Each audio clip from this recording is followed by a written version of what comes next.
Let's call the meeting to order at 6:31. And the first item on the agenda is to approve the minutes from the regular meeting held on December 28th. I'll make a motion to approve the minutes on December 28th, 2021. I will second. All those in favor? Aye. Aye. Okay, audience of citizens. Is there anyone here that has anything to speak about? Jordan, West Elm Street, East River. A couple of weeks ago, I asked you guys about the dumping fees at the sewage treatment plant Yep. and how that had been voted on at the town meeting, and now the WPCA seems to have rescinded that agreement. Yeah, I don't know if you haven't, well, let's back it up. We spent about, I would suggest, between 5 and 6 hours in the town clerk's vault looking for the minutes that reflected that, and have not found them. Really? If you, we found a whole bunch of conversation about this, not about that, but about the beginning of the sewer treatment plant and the beginning of the sewer and all that kind of thing. But in the town minutes that I was able to go through, and like I said, I spent about, upwards of 5 hours in there. I did not find anything. If you can find that, a record of what we voted on. I'm telling you, I looked for it for 5 minutes, for 5 hours. If you can find that, then provide it and we will respond accordingly. But I have not been able to find it at this point. Well, even Greg Alexander, who was here at that meeting, who was on the board at that time, confirmed that I understand. policy. So how can something that the entire town voted on to establish a commission have no records? That doesn't I'm not make saying sense. that it doesn't. I'm saying that I can't find it. I'm sure it's in there, but I've spent a lot of time. Yeah. If you have a concern about that, then find that record and let's work with that. I'm happy to continue the conversation. If that is in fact what happened, I can tell you some anecdotes that we have from Ted McKenzie, who remembers that we did in fact vote on that, but that vote was that would last until the bond was paid. And that bond has been long paid, but I don't have a record of that either. So, I'm going on anecdotes. Right. So I'm happy to have the conversation, I'm happy to act accordingly, but I need to find that documentation.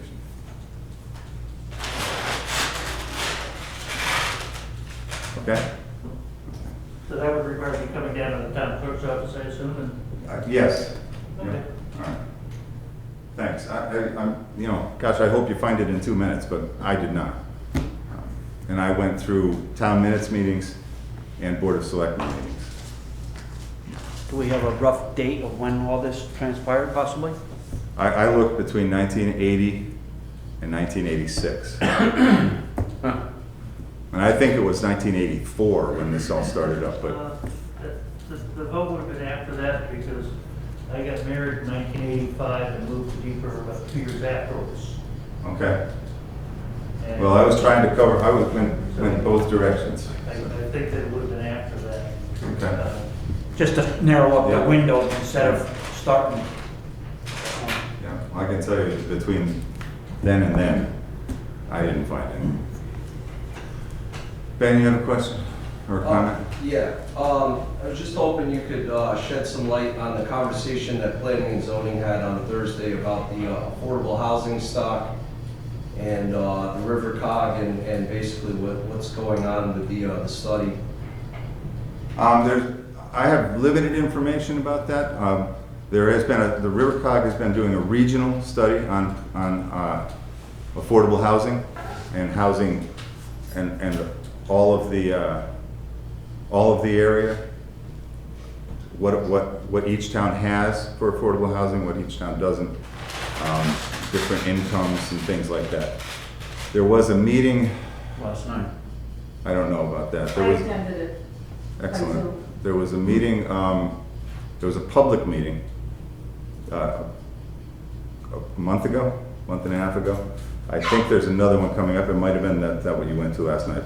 but I'm not sure that was the If I public can meeting. add something that's helpful, they did, it's on their website, they did a whole presentation on Yep. demographics in October. Then they held last night's meeting, and it's, they said last night that there are now going to be town workshops, and there is one for Deep River on February 17th.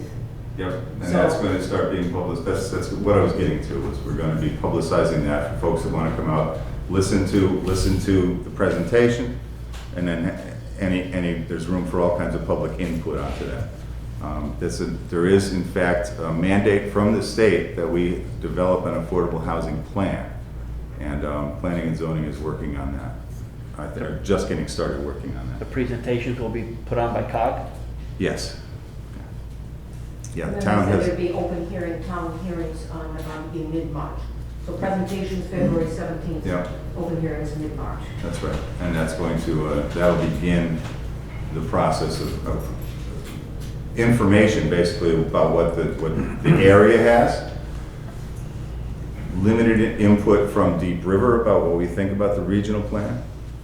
But then this will not, what's going on does not in fact impact Deep River proper as far as Deep River's regulations. That comes later on, and our Planning and Zoning Commission is really doing that. We probably will create an affordable housing committee outside of, or that kind of as under the umbrella of the Planning and Zoning Commission. But our town planner is pretty involved in that already. And it was So my who understanding are- that it's due. Hang on. A plan is due in June. Yeah. Yeah. So who are our people that are working on this currently? With the regional, No, on the Deep River level. Deep River, it's just me and the Planning and Zoning Commission. We haven't created a committee yet. I've spoken with John, our zoning enforcement officer and planner, over the past month. Probably a month or 6 weeks ago. John, Janice from the COG and I had a meeting, setting the schedule and seeing how we're gonna go. But P&Z is really who's driving this for the town. Well, I'd like to volunteer. I'm Catherine Russell from Elm Street, and 110 years ago, part of my undergraduate studies were urban studies, and I've lived in areas with rapid transit, affordable housing, and all those issues for my entire adult life. So I have a strong interest in that, even though I've had a business career. So I volunteer myself if you need anyone working on it. Terrific. If you want to either call in with your contact information or call directly to John up at the Planning and Zoning, or the Zoning Enforcement Office, and he'll take your information there. Great. Thank you. So, Thanks.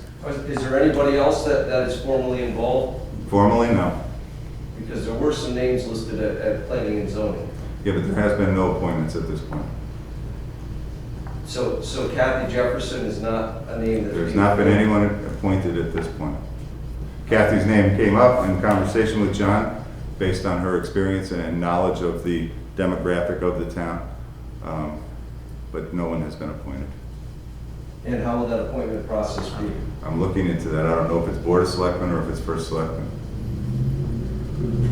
I haven't looked into it. Would P&Z have any control of that to appoint as a ad hoc committee, or? I don't know. More than likely, this is going to be a subcommittee of the Planning and Zoning Commission. But So would what Kathy's name came up as a liaison between the town and the COG in order to coordinate this rather than having me have to do it. That's the only thing that came up, and she hasn't been appointed. I think they assume that you're already the liaison, or is that just a temporary? I'm acting as the liaison for now, Until it's, until we appoint someone. We've got another 2 months, and that liaison is not going to be necessary, so I'm not sure what the point of that would be at this And point. why is that? Because the COG, the regional plan will be done. So we should get a liaison pretty quickly then. Well, we've got a liaison, and that's me. If you're interested in it, you're welcome to, we can have a conversation outside of this meeting and see. How much influence does the town actually have when it comes to affordable housing? It's been my understanding There was many of these federal grants for affordable housing, that zoning really has very little input on what gets done. The laws have changed, and we need to either adopt an affordable housing plan, or we need to opt out of the state's mandated plan. In order to adopt out, and you might know a little bit about this from the P&Z, but in order to opt out, we need to identify why we are opting out and document that and send that to the state, tell them why we're opting out. I think my conversations with John is that we have a pretty good idea already where the regulations are going to go, and there's not significant changes to our regulations in order to comply with the affordable housing plan. You're 100% correct that if someone comes in with an affordable housing project, it restricts what the Planning and Zoning Commission can do. But it's not guaranteed that it's going to be approved, but it does in fact circumvent a number of requirements and regulations. So that means that whether we opt out or not, we still are in the same pickle as far as not having a voice in that, or P&Z not having. No. What is the downside of opting out? I can't give you a downside or an upside right now. The downside of opting out is that we don't have a plan. And I think that it is something that is important for the town to have a plan. I think there's no question, I don't think this is anything new, but there is no question that it is difficult for young families to, for kids who grew up here, let's put it this way, this is the way it's being announced to the state, is it's difficult for young people to continue to live in the town that they grew up in, especially in areas like the Connecticut River Valley. I can tell you from my own experience that the same thing has been happening since the 70s. I couldn't afford to live in the town that I grew up in, so I found other towns that I could. But that's nothing new. It is just right now. It seems to have gotten the attention of the legislature. The legislature has passed this law, and we need to comply. And I don't think it's a bad thing for us to look into this and to develop a plan that suits Deep River. The presentation last night was very interesting. Good. It was well done. Yeah. No, they put a lot of effort into it. But I think you don't want to opt out. I think you want to have a plan. No, I think that's- the ramifications of not having a plan can come back and bite Well, us. if you don't have a plan, you don't have any rules. And Well, you don't have any rules, and someone else makes someone those rules. So. I just think it's gonna be really important that we understand what the plan is, how it impacts us specifically in Deep River, Yeah. and that we get complete public buy-in to the plan. I don't think that the regional plan will have any direct impact on Deep River. It's a regional plan. It can't. We have our own legislation here in Deep River. It's more meant as a guide, I think, for the communities that within the region to look at. But you guys saw the meeting last night. I did not. So. It wasn't clear Yeah. from the meeting. Yeah. I mean, it's a Yeah. good meeting, but it wasn't clear what the specific impact would be on the town. RiverCog does not have the authority to dictate rules and regulations for Deep River or for any of the communities. They can only advise. Jane, you had a question? More like a comment. I was on planning and zoning for many, many years and worked closely with Kathy Jefferson, but the town really, in a public vote, really rejected her, and I think it might be more politically wise to keep her a little bit on the outside and go through planning and zoning. Thank you. Anybody else? Any other thoughts? Oh, go ahead, Gary. In October's meeting, we discussed the rewriting of like an RFP process. Yeah, How are we doing with that? we're making progress. We're actually, part of this agenda, we'll be going out for RFPs on a number of things. And we're making progress on it. And number two, I know I'm on the agenda, I'm just wondering if I'll get a chance to speak. If you want to, we, without getting ahead of ourselves, because we're lacking one of our members, we were going to table that particular item until we had all three of us here. But you're certainly welcome to speak tonight. All right.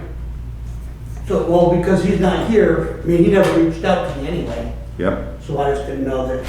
No, he's sick today. He's not at today's meeting. I feel pretty strongly, and I think Dwayne agrees, that we would rather have on something like this where we have two candidates. We would like very much to have all three of us here to make the vote. So. All right, like I said, he just never reached out to me, so I Yeah, didn't think it really mattered to him. is what I it can't, sounds like. yeah, I can't speak to that. He certainly was aware of your intention. All right. Mike, you had something? Of course. I know everyone's busy and everyone wants to get out. So I have 8 questions. I'm going to leave them with you, so you don't have to answer them, but I would like to get together That's fine. with you at some point. Fine. And I'll read them off, just so everyone knows. And I'll do a quick one. And this is in regards to the affordable housing. Hopefully we can have monthly updates from whoever is the liaison at that point. Yep. Because I think it's important for everybody. So there's no, I wonder if, what if, and so if it's coming from the committee, so we really know what's going on. I went to the economic development meeting the other night, and the doors were locked. I wasn't sure if that was an open meeting. Yes, it is an open meeting.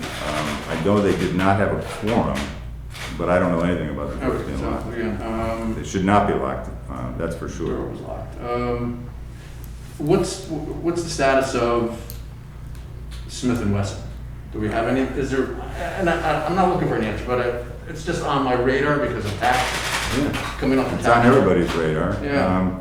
There's a year, they've got at least a year and a half left before they move. They've got 8 years left on their lease. Obviously, the owner has no interest in keeping an empty building any more than we do. But they have not, I don't think they've even broken ground in the factory that they're building and moving to.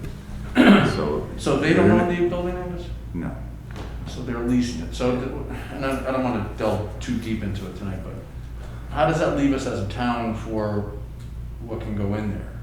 Does that, Well, it's got to comply with zoning or get a certificate of zoning compliance, whatever goes in there. It's manufacturing is what the zone is, so that's what it'll probably be. Or affordable housing. Without putting any it's not zoned for that. We had someone come in who wanted to buy the Citizens Bank and put affordable housing in there, and it's not zoned for it. If it doesn't comply with the zone, they're not going to get approval for it. that was the other question. I was wondering how, these were 2 questions I was going to ask economic development. And then the other thing was about Citizens Bank. Do we have any Well, progress? Smith and Wesson, I need to speak with the owner. I have someone who's interested in the building, not in leasing it, but in buying it. There's another person who is probably closing on the Citizens Bank in the end of February. Any intention released yet? Yeah. It's not a bank. And part of the Smith and Wesson was, what would be the tax burden? It would be tremendous. We're not going to lose a whole lot of employees, local employees, because not a lot of local folks work there. But the tax ramifications would be significant. So we will, we're working hard now with the owner to try to ensure. But it's difficult to fill a space that's not open. Right. So, Yeah. And it was just, we had some people in from out of town. We were walking downtown. I'm not sure who is, I know there's a state road, but from Town Hall down past the streets, the sidewalk it's kind of a mess. And I know we've had snow and not, but. I don't know what you're talking, what you mean by that. We work with the WPCA to get the downtown sidewalks cleared during the snowstorms. I'm not talking about snow, I'm just talking about leaves and debris that are just in the gutters now. It looks kind of crappy. Well, I'm not sure how we can get the state, or we have to take it upon ourselves to do it. the state sweeps once a year. we sweep when we can. At this point, with the frozen stuff, I don't think that sweeping will do any good, everything's frozen. But we sweep Main Street probably 4 or 5 times a year. Yeah, it just looks, Yeah, well, you know, it's kind of embarrassing. I don't know what to tell you about it. I haven't noticed it, frankly. Yeah, if you go- if And you walk out, I walk up and down Main Street you know, going 3 from- times a week, so, of Jane, the Nest and the Yeah. laundromat. It's not, yeah. it's just stuff falling. It's not Yeah. their stuff, but, all right, let's see. You had mentioned 2 meetings ago about the speed tables. Yep. We had a meeting with the state, what is it called? Road Safety Audit, RSA. We've applied for that. We had our initial meeting, and I anticipate we're gonna hear from them in a month or 2. They were like, do you wanna wait till spring? And I said, no, I'd like to come down here. Our next meeting will probably be on site, and will probably involve a walk from Dunkin' Donuts down to Kirtland Street or so. Cool. We'll have that. As far as speed tables go, I don't know. They are my number 1 priority, because all of the other speed, Alternatives. yeah, the other methods to slow things down just don't really fit for Deep River, Main Street in Deep River. So we're going to try and experiment with that. In the meanwhile, we're working to get speed tables. I'd like to do it in conjunction with the town installing speed tables, a couple of speed tables on Union Street, because that will, just keeping them going parallel. And we're also looking to install something up on Cedar Swamp Road. But that won't be until spring, until the paving begins. I just wanted to check. No, you'll be invited to that. The meeting where we can get some local people around, you'll certainly be invited to that once we get it scheduled. And the permanent radar sign? I know you put the temporary one up in front of the liquor store. Yeah, we're going through the permit process for that. Cool. The Because temporary the one. temporary one is nice, but it's, it's on for 4 days and then the battery dies and Yeah. then Tom's not around. I get it. Yeah, it's a pain I in the know, I neck. was just gonna move it just a little bit north of that, or south of that, Cool. is where the permanent one is planned. Perfect. Thank you. That's it. Okay. That was good. On the subject of traffic, what's the update on the state and their follow-up meeting on the Center Line Rumble Strip? I have not heard anything from them. One of the fellows from the meeting, the RSA meeting, was at the meeting the internet meeting that you attended. But that didn't come up, and the meeting went pretty long, and I didn't bring it up, but I expect that either they will reach out to me or I'll reach out to them fairly soon. I don't expect that they're gonna do that project until the springtime, or their intent is probably not to do that project until the springtime because the pavement is frozen, and they're not gonna work in the winter on it. So. Anything else? Okay. Next item on the agenda is appointments. We have a volunteer for the Park and Recreation Commission, which will be very helpful. They're having a tough time getting a quorum for their meetings, so this will come in handy. But Eliza Patterson has volunteered with her term to expire in 2024.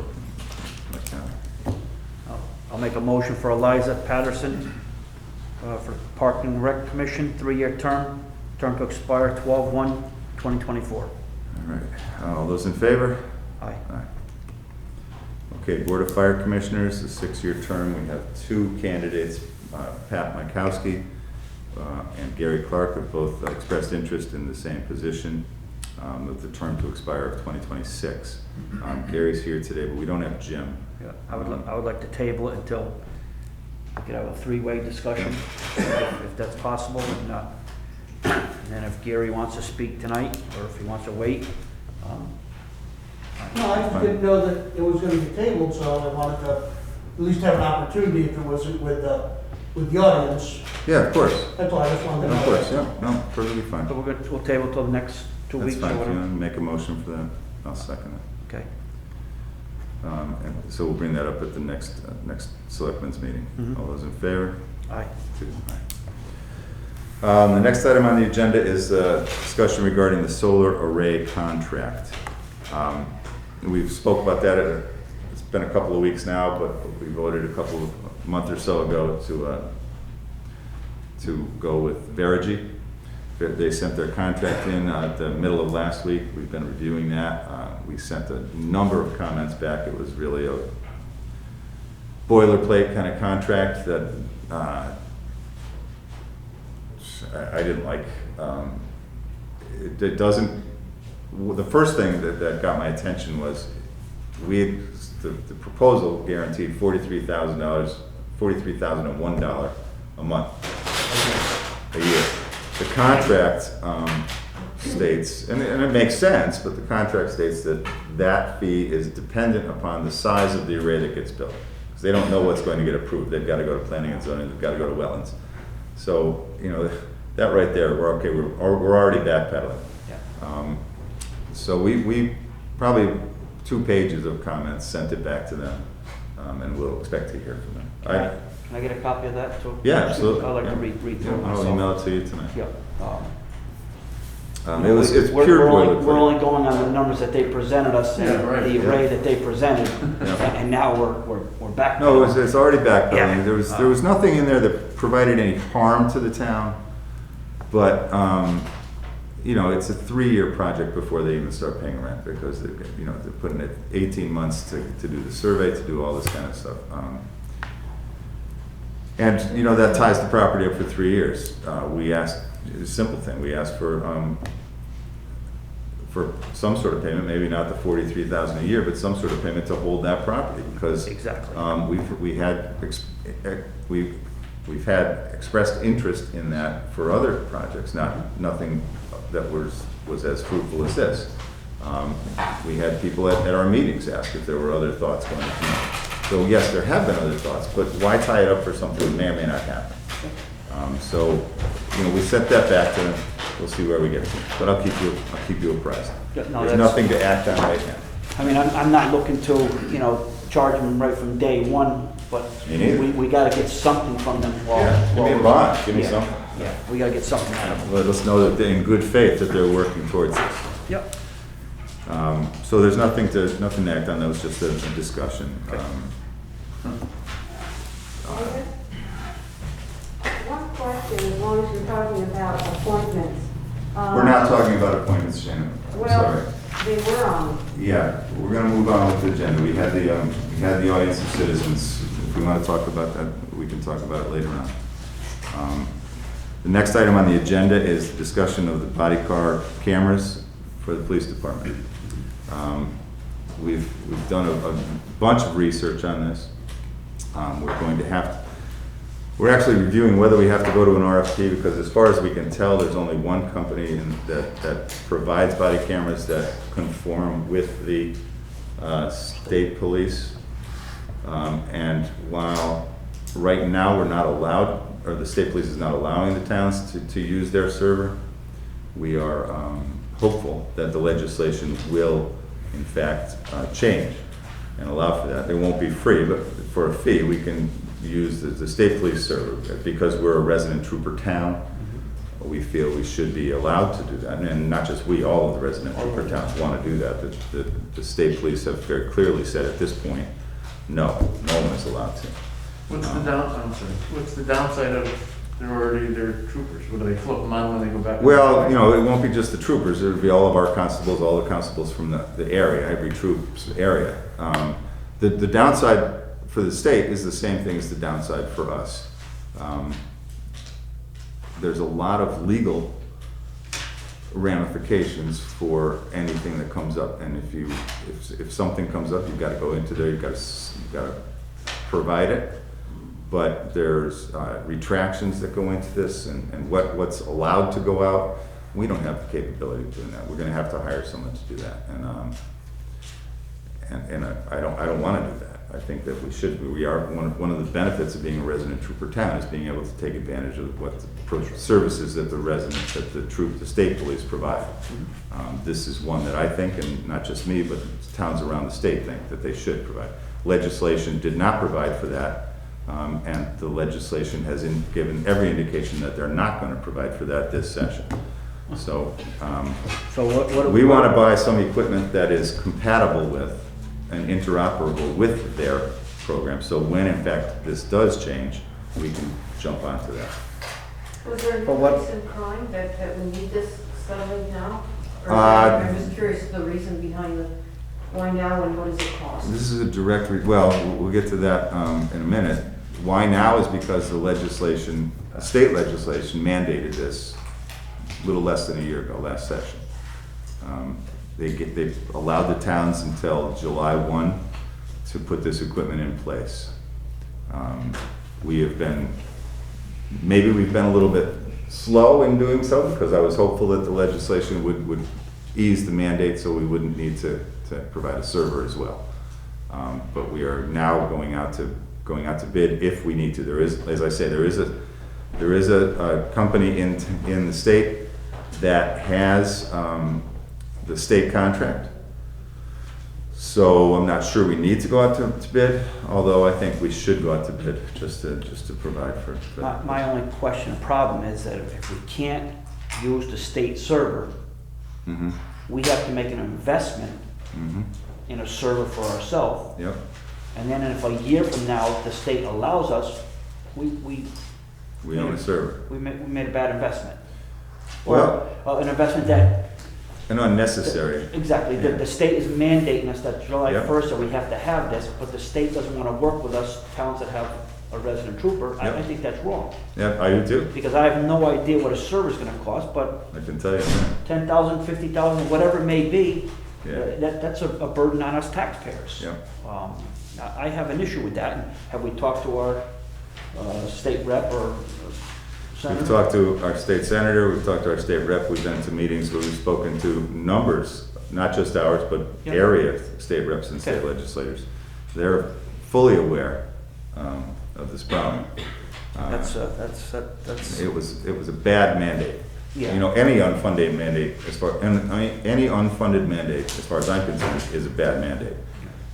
This one, there's so much money flying around right now, I would, my latest, after it became apparent they weren't going to legislate this rule, I want them to provide us some money.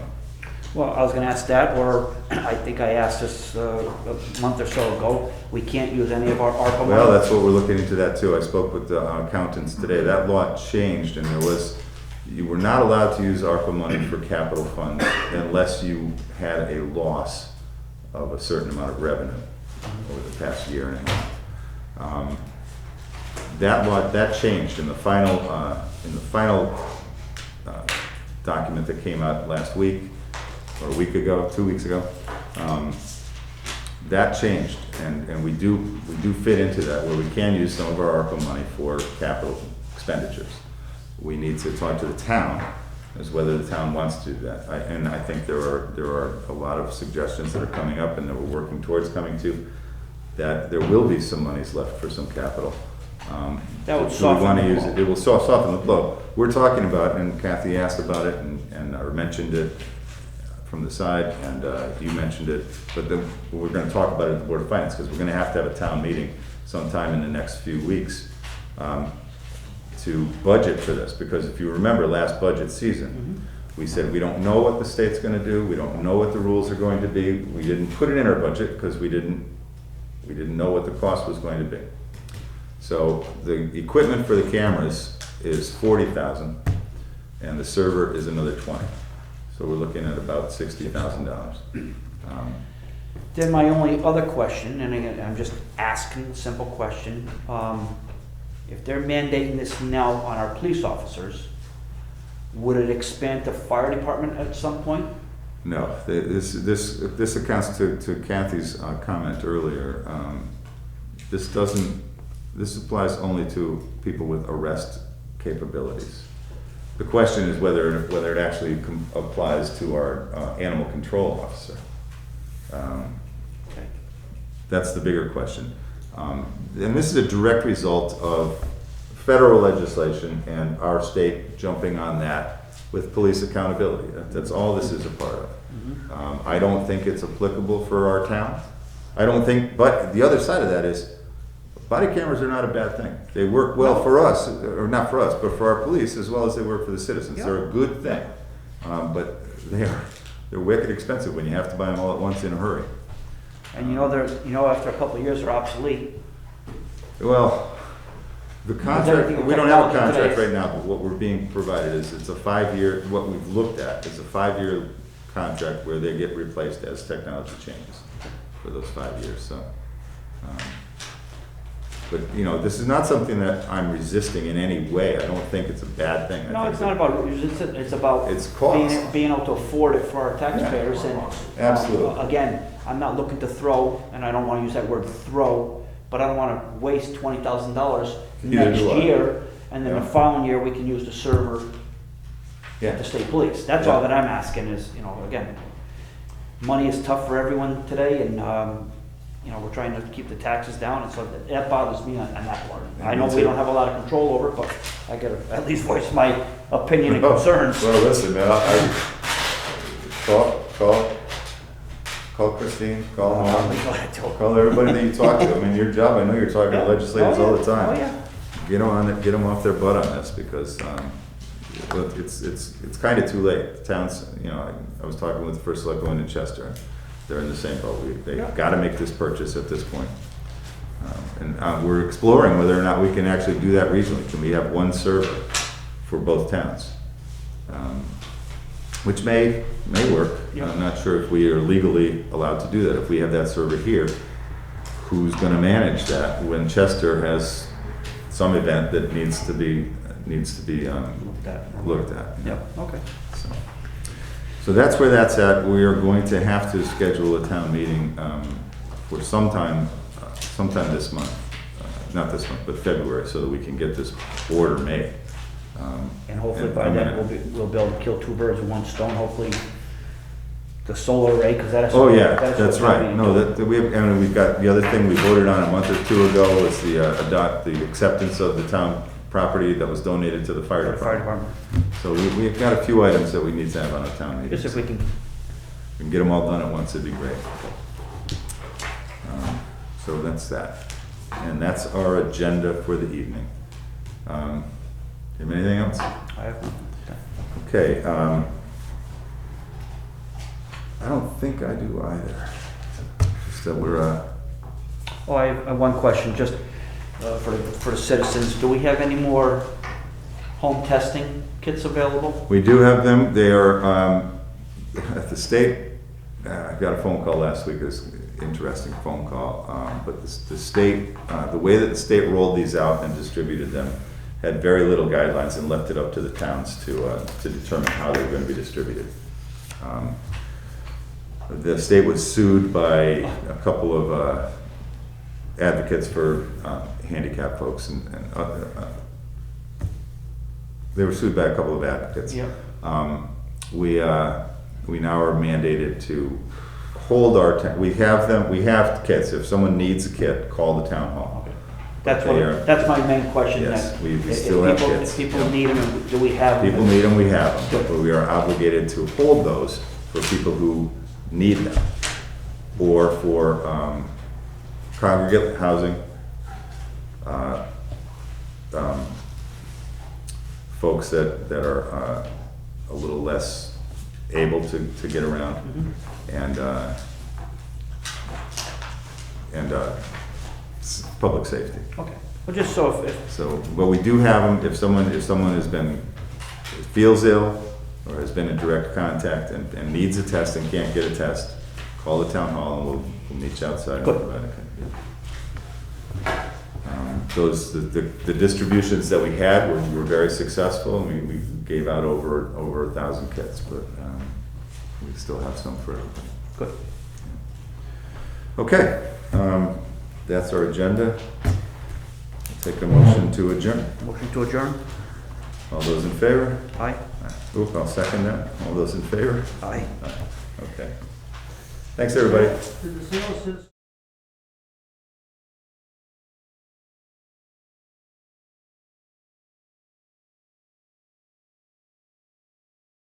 Again, good evening to everyone. This is the regular meeting, January 2022 of the Board of Finance for the town of Deep River.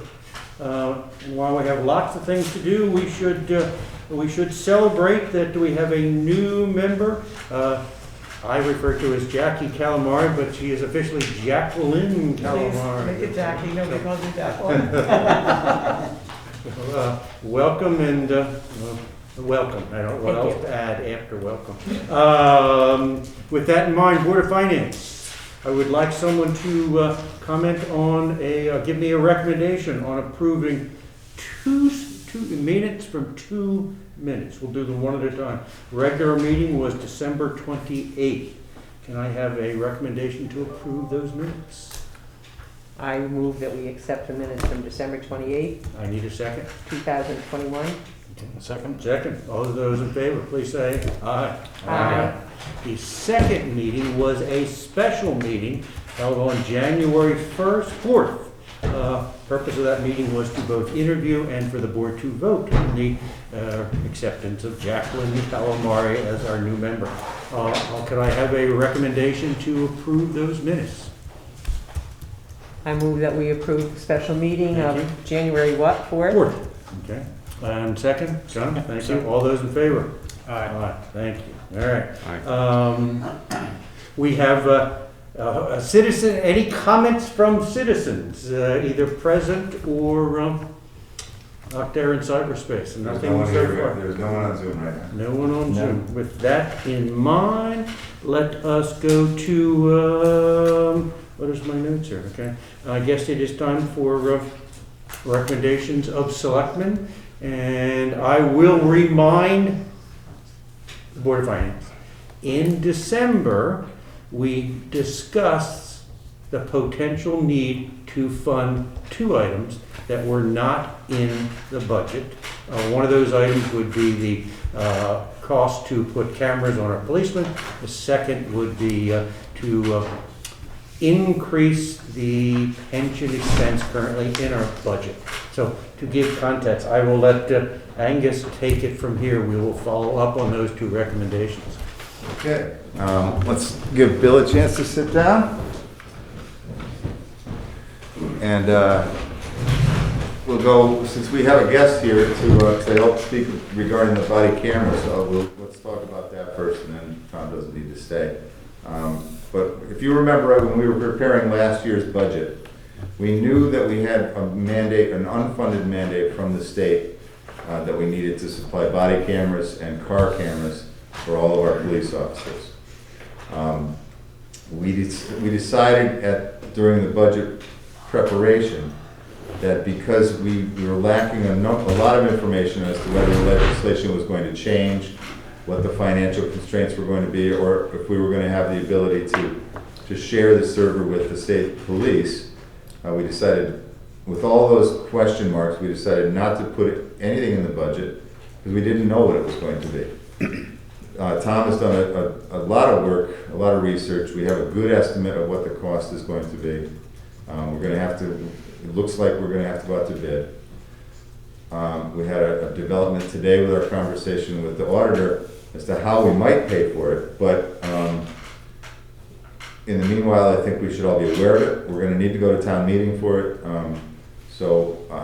We're going to talk about the estimate, the work that Tom has done, Officer Kilo has done to get us to where we are, and to talk a little bit about the cameras, the server, and the need for them. And once he's done with that, we can talk about the cost and all that kind of thing. So Tom, if you want to take the floor, let me give you a seat. No, I'll stand, it's fine. I think everybody, I've met everyone in the room. My name's Tom Kilo. I'm obviously a resident trooper, been here for about 2 years.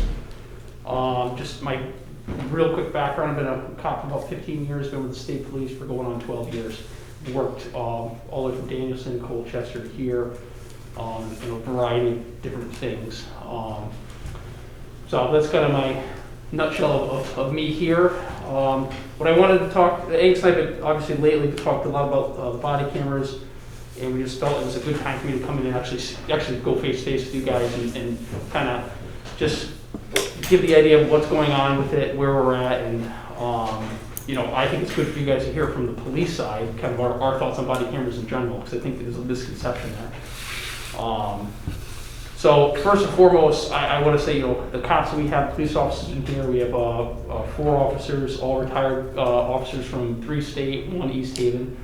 Every single one of them, they are eagerly awaiting body cameras. We like them, and we are happy that they're coming. The state kind of puts a little bit of a hard way of how we're having to do it. Like right now, right this second, we have all the mandates in place. But ultimately, our officers are 100% for it because it helps us. Honestly, most of the time, it helps us do our job a lot better. It definitely calms people down a lot when we show up with the camera on. A lot of the shenanigans that we deal with, they fade right away. People just relax. But so enough on that. So what we've been looking at over the last year is a few different companies that supply body cameras. There's any number of them out there. Our biggest issue or sticking point for any of these other companies or any of the companies is ultimately we want to run the state police system. We need to be interoperable with the state police. If we're gathering evidence, if our officers are gathering evidence, ultimately we'd like to be able to transfer all that evidence to the state police so they can hang on to it. So they're doing the FOI requests, all that stuff. Like we're not maintaining servers. That was ultimately our big goal. Kind of why we held off on this was we were really waiting for legislation to change because there are certain resident trooper towns that are on the state server and they're going to be grandfathered in. And unfortunately, as we've kind of come to this point, the state is not going to be able to change the legislation in time to allow other towns in. And I can't guarantee that they ever will. Who knows with the state? You never know what they're going to do. Ultimately, I think the big plan is it'll become part of the state police package. It'll be part of the resident trooper contract, and we'll ultimately be able to buy onto it.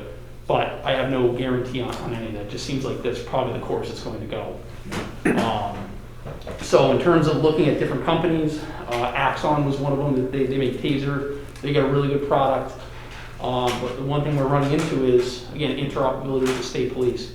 So if we, Axon, again, it's a good company, but they would have their own server. Like it's its own thing, or that's a cloud-based system where we would, in the town of Deep River, would indefinitely have to pay for that storage forever. So if it changes, like it's 2 years, the state says, hey, you guys can come on our system, we'd have to change our cameras, car cameras, body cameras, and then we would ultimately have to figure out a way to transfer evidence or pay for it indefinitely, even for the time that we have.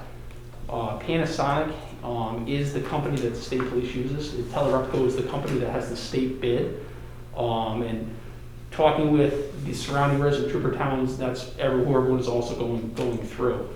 The benefit there is if the state ever decides to let us on, it's literally flip a switch. And now the guys are driving, instead of coming here to download stuff, they're bringing it over to the barracks, and the barracks uploads it from there.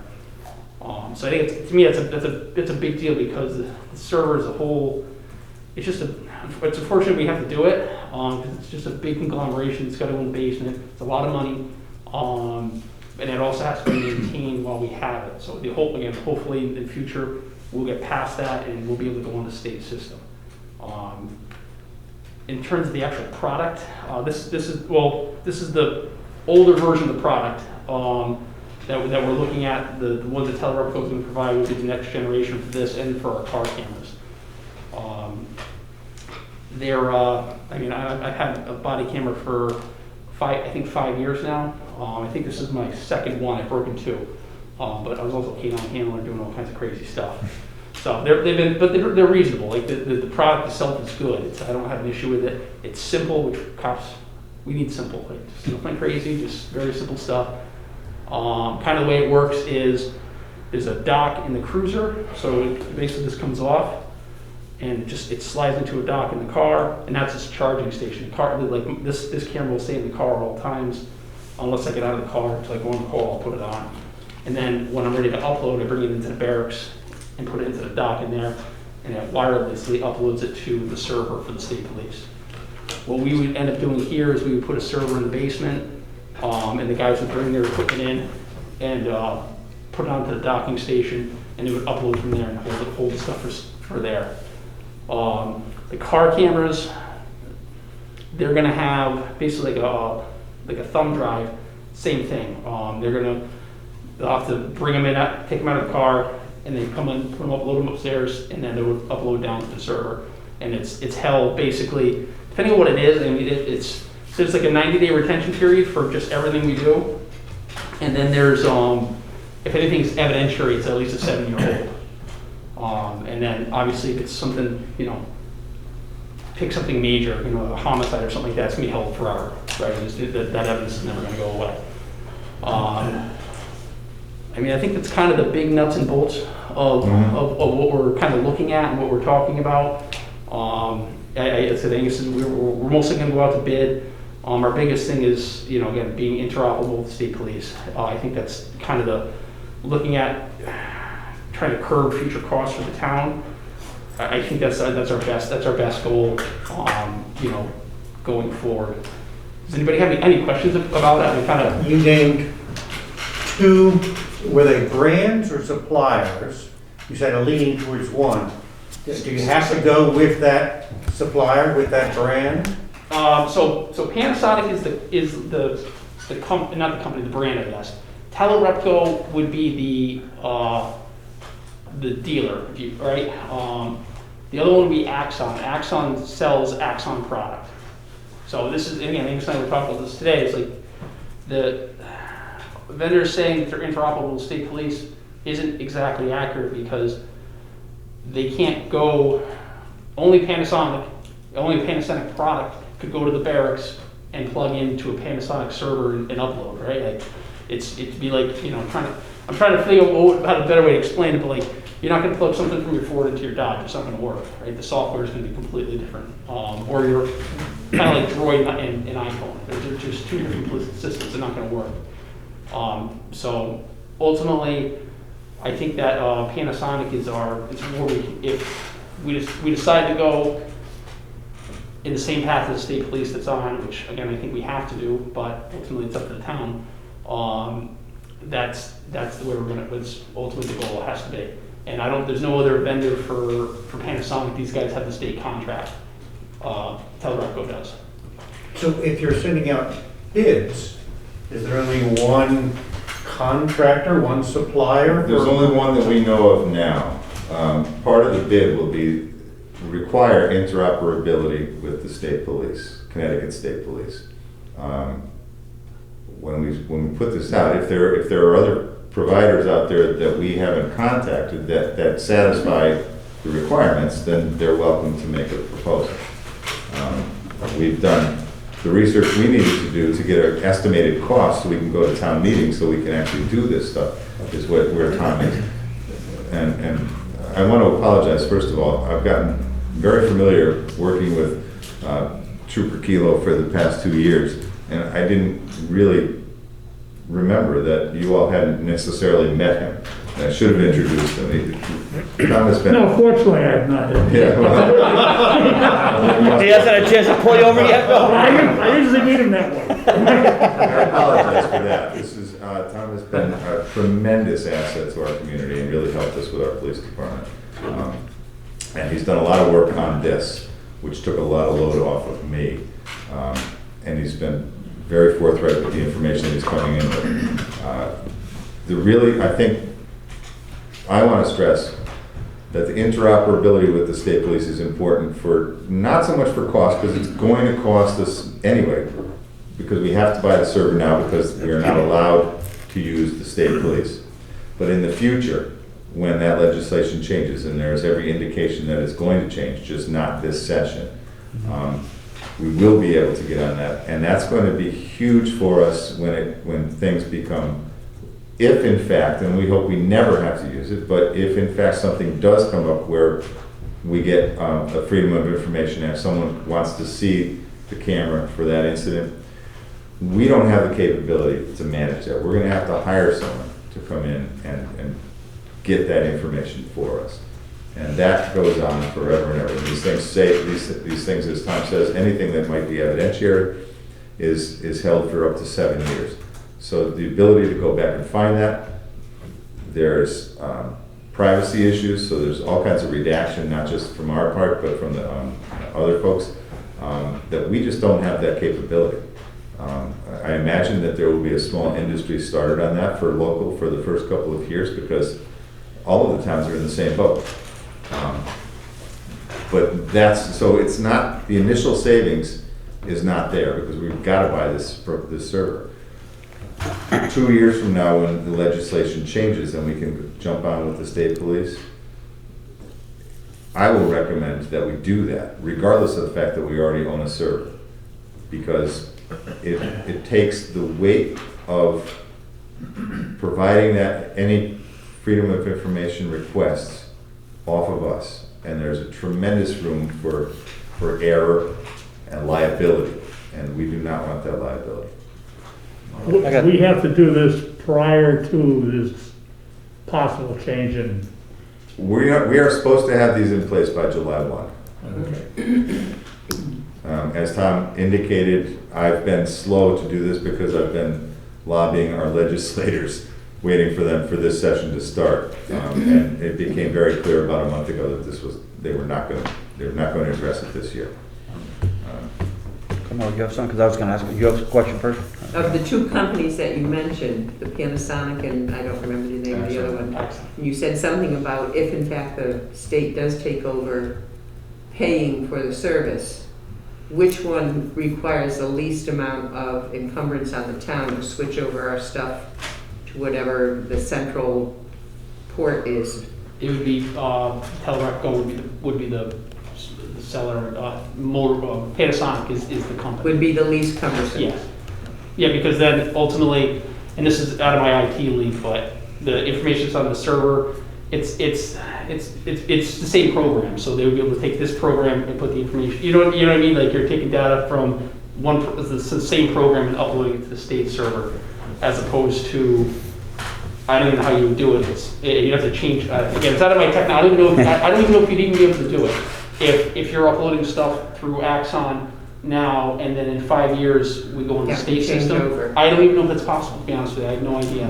It would be a change in format of how the information, it would And be would it saved then be from additional one thing to cost system. at that point? There would be a cost to that. The thing to remember, even if we go to the state, they're not going to provide it for free, that we will have to pay for a service. But it will be, the liability is the biggest issue for me. But there will be a cost there as well. It won't be as expensive as hiring someone to manage this for us. I just have two quick, simple questions. First one is, if there's only one company right now that works directly with the state, right? That's what we've heard. Yeah. Why do we have to go through an RFP and take up the? Well, that's what, because of our ordinance, and we're checking Okay. that out right now. But again, if there's only one vendor, Yeah. I'm just looking to move things faster along. Well, there are a couple of reasons.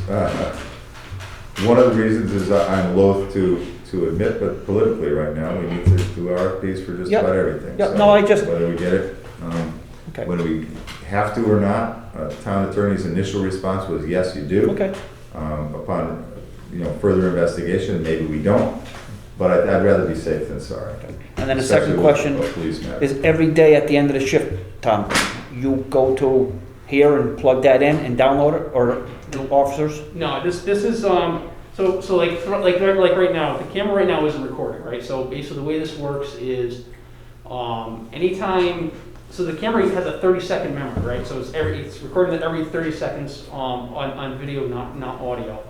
And anytime that, if, say something, again, if I'm at a call, it'll be on prior to my arrival. But like, say I was at a basketball game just now, very prior to coming here, and a fight breaks out, something, police involved, right? Someone's talking about something.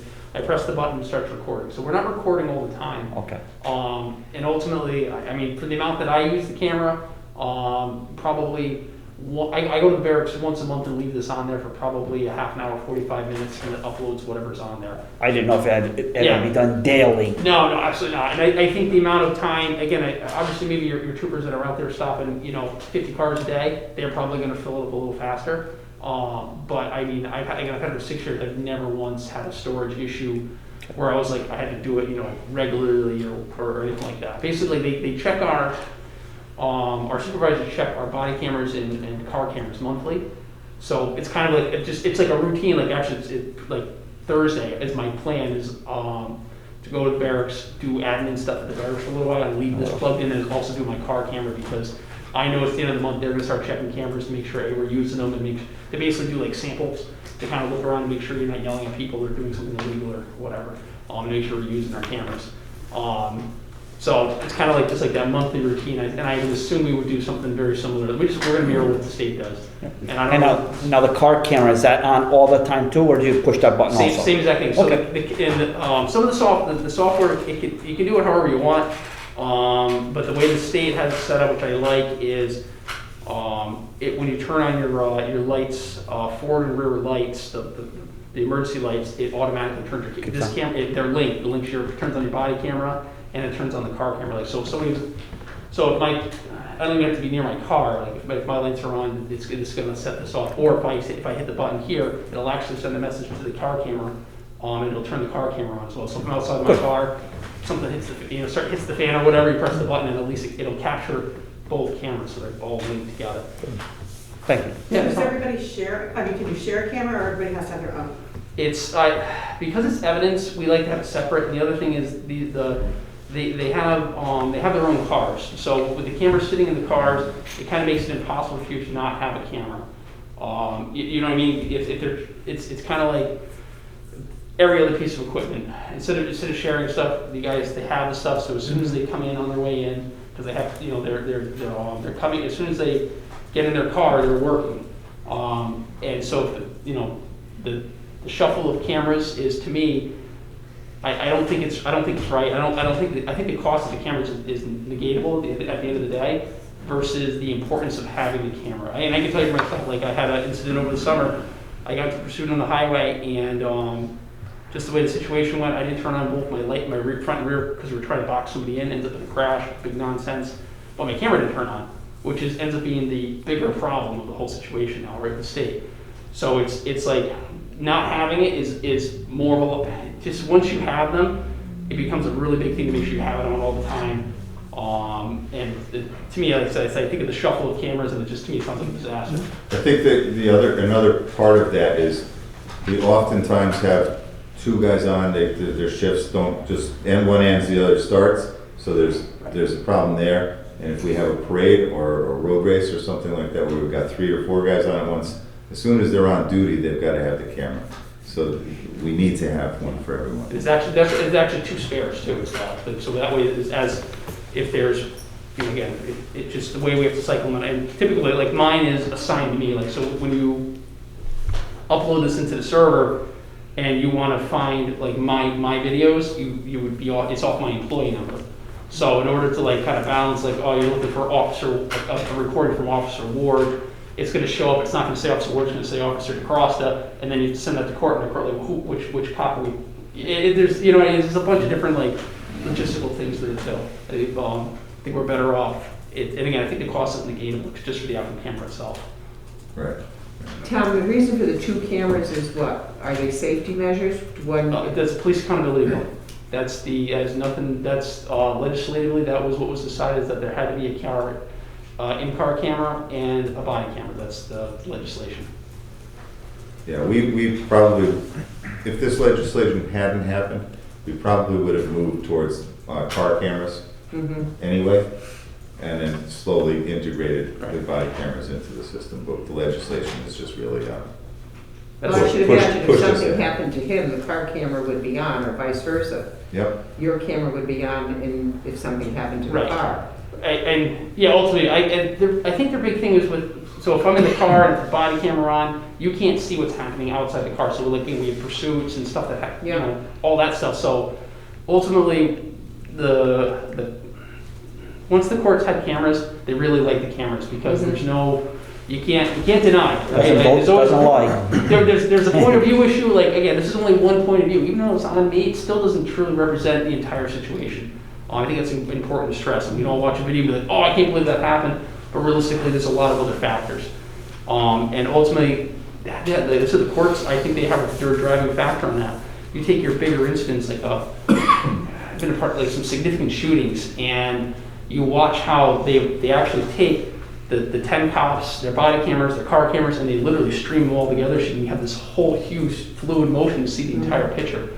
And I think that's part of it. And again, if they're talking about pursuits, which is a big hot topic button for us too, is you're never going to be able to see a pursuit on my body camera. You're going to see my steering wheel, my hands, and that's it. And so I think they want that outside view, so that's just another major thing that obviously we have fatalities involved with pursuits and stuff like that. I think that's, again, I don't want to read what the legislator's reasons for it, but that's my assumption, is that they want to capture all that data.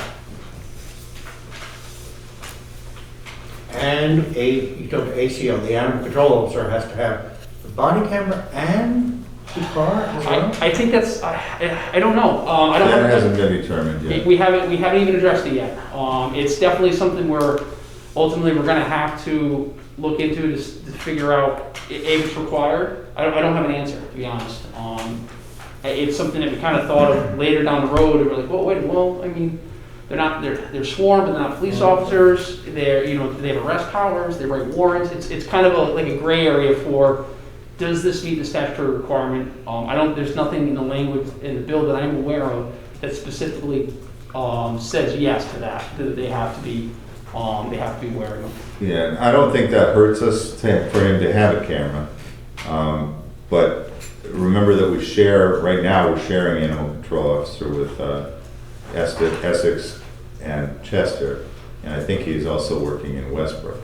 So that cost would be spread out a little bit more, if in fact it is required. Okay. That is not a factor in the numbers that we're talking about now. We're talking about right now, it's not. And then when we get into the numbers, unless you have more questions, we can get into the numbers. I say numbers. Okay. We've spoken, Tom has gotten quotes and spoken to the two different companies that he mentioned today. Using that information, the cameras and all of the accoutrements that go along with the cameras, not including the server, is about $41,000. The server itself is in the $21,000 range. I would ask you guys to move to a town meeting and not to exceed $65,000 for the purchase and installation of body cameras and car cameras, so that we can make the decision. We'll go to RFP, but because you guys don't meet for another month, I'd like to get that motion so we can schedule the meeting for as soon as possible after we go to get the bids and get all the legal stuff that we have to get done. Now, this town meeting, is it an informational meeting, or will they vote at this meeting? It'll be a vote. Well, what if they vote no? If they vote no, then well, that's the other part of this. If they vote no, then we go back and we have to try to trim it down and listen to just like if they voted no for the budget. There's no Yeah, but choice they about can't the vote. camera. There is no choice. The town will suffer the ramifications. The law I don't says know what that. those ramifications are. We may not have officers that will come on duty because of the liability that may be put on them. So I don't think the town has much choice as far as this goes. Okay. But there is that possibility. The other possibility is that Bud and I learned today, and we need to do more research on it, but we may be able to use the ARPA funds on this. Our accountant today told us that the final ruling, the preliminary rulings all allowed for, if you lost a certain amount of revenue, then you could spend a certain amount of that much money on capital expenditures as opposed to just COVID-related expenditures. The final ruling has changed that to, regardless of how much money you lost, you can spend up to $10 million on capital. Now, we don't have $10 million, we've got $1.5 million, but we can use that money now on capital. I'm still exploring that, but I just learned it this afternoon or this morning. But that would take away the need for us to come out of our budget, but it does not take away the need for a town meeting. We still need to have that vote. You know, we need to bring it, at least the way I heard this morning, we need to bring that whole activity into the budget, Yep. which we still need to go to town meeting, and then Bill's question still. Bill's question is still relevant. It's a good question. But we have the same, I can't remember what there was something else that was mandated a few years ago, and I don't remember what it was, but what if the town votes no? If the town votes no, the town's in trouble. I don't know what that trouble is, but the town's in trouble. So, They don't have a choice of voting against having cameras. They would be voting the cost. they would be voting against the cost. Because Might the be state voting mandates against- that you have They might be voting against the cameras. company that we've Mandate. chosen, the decisions that we've made.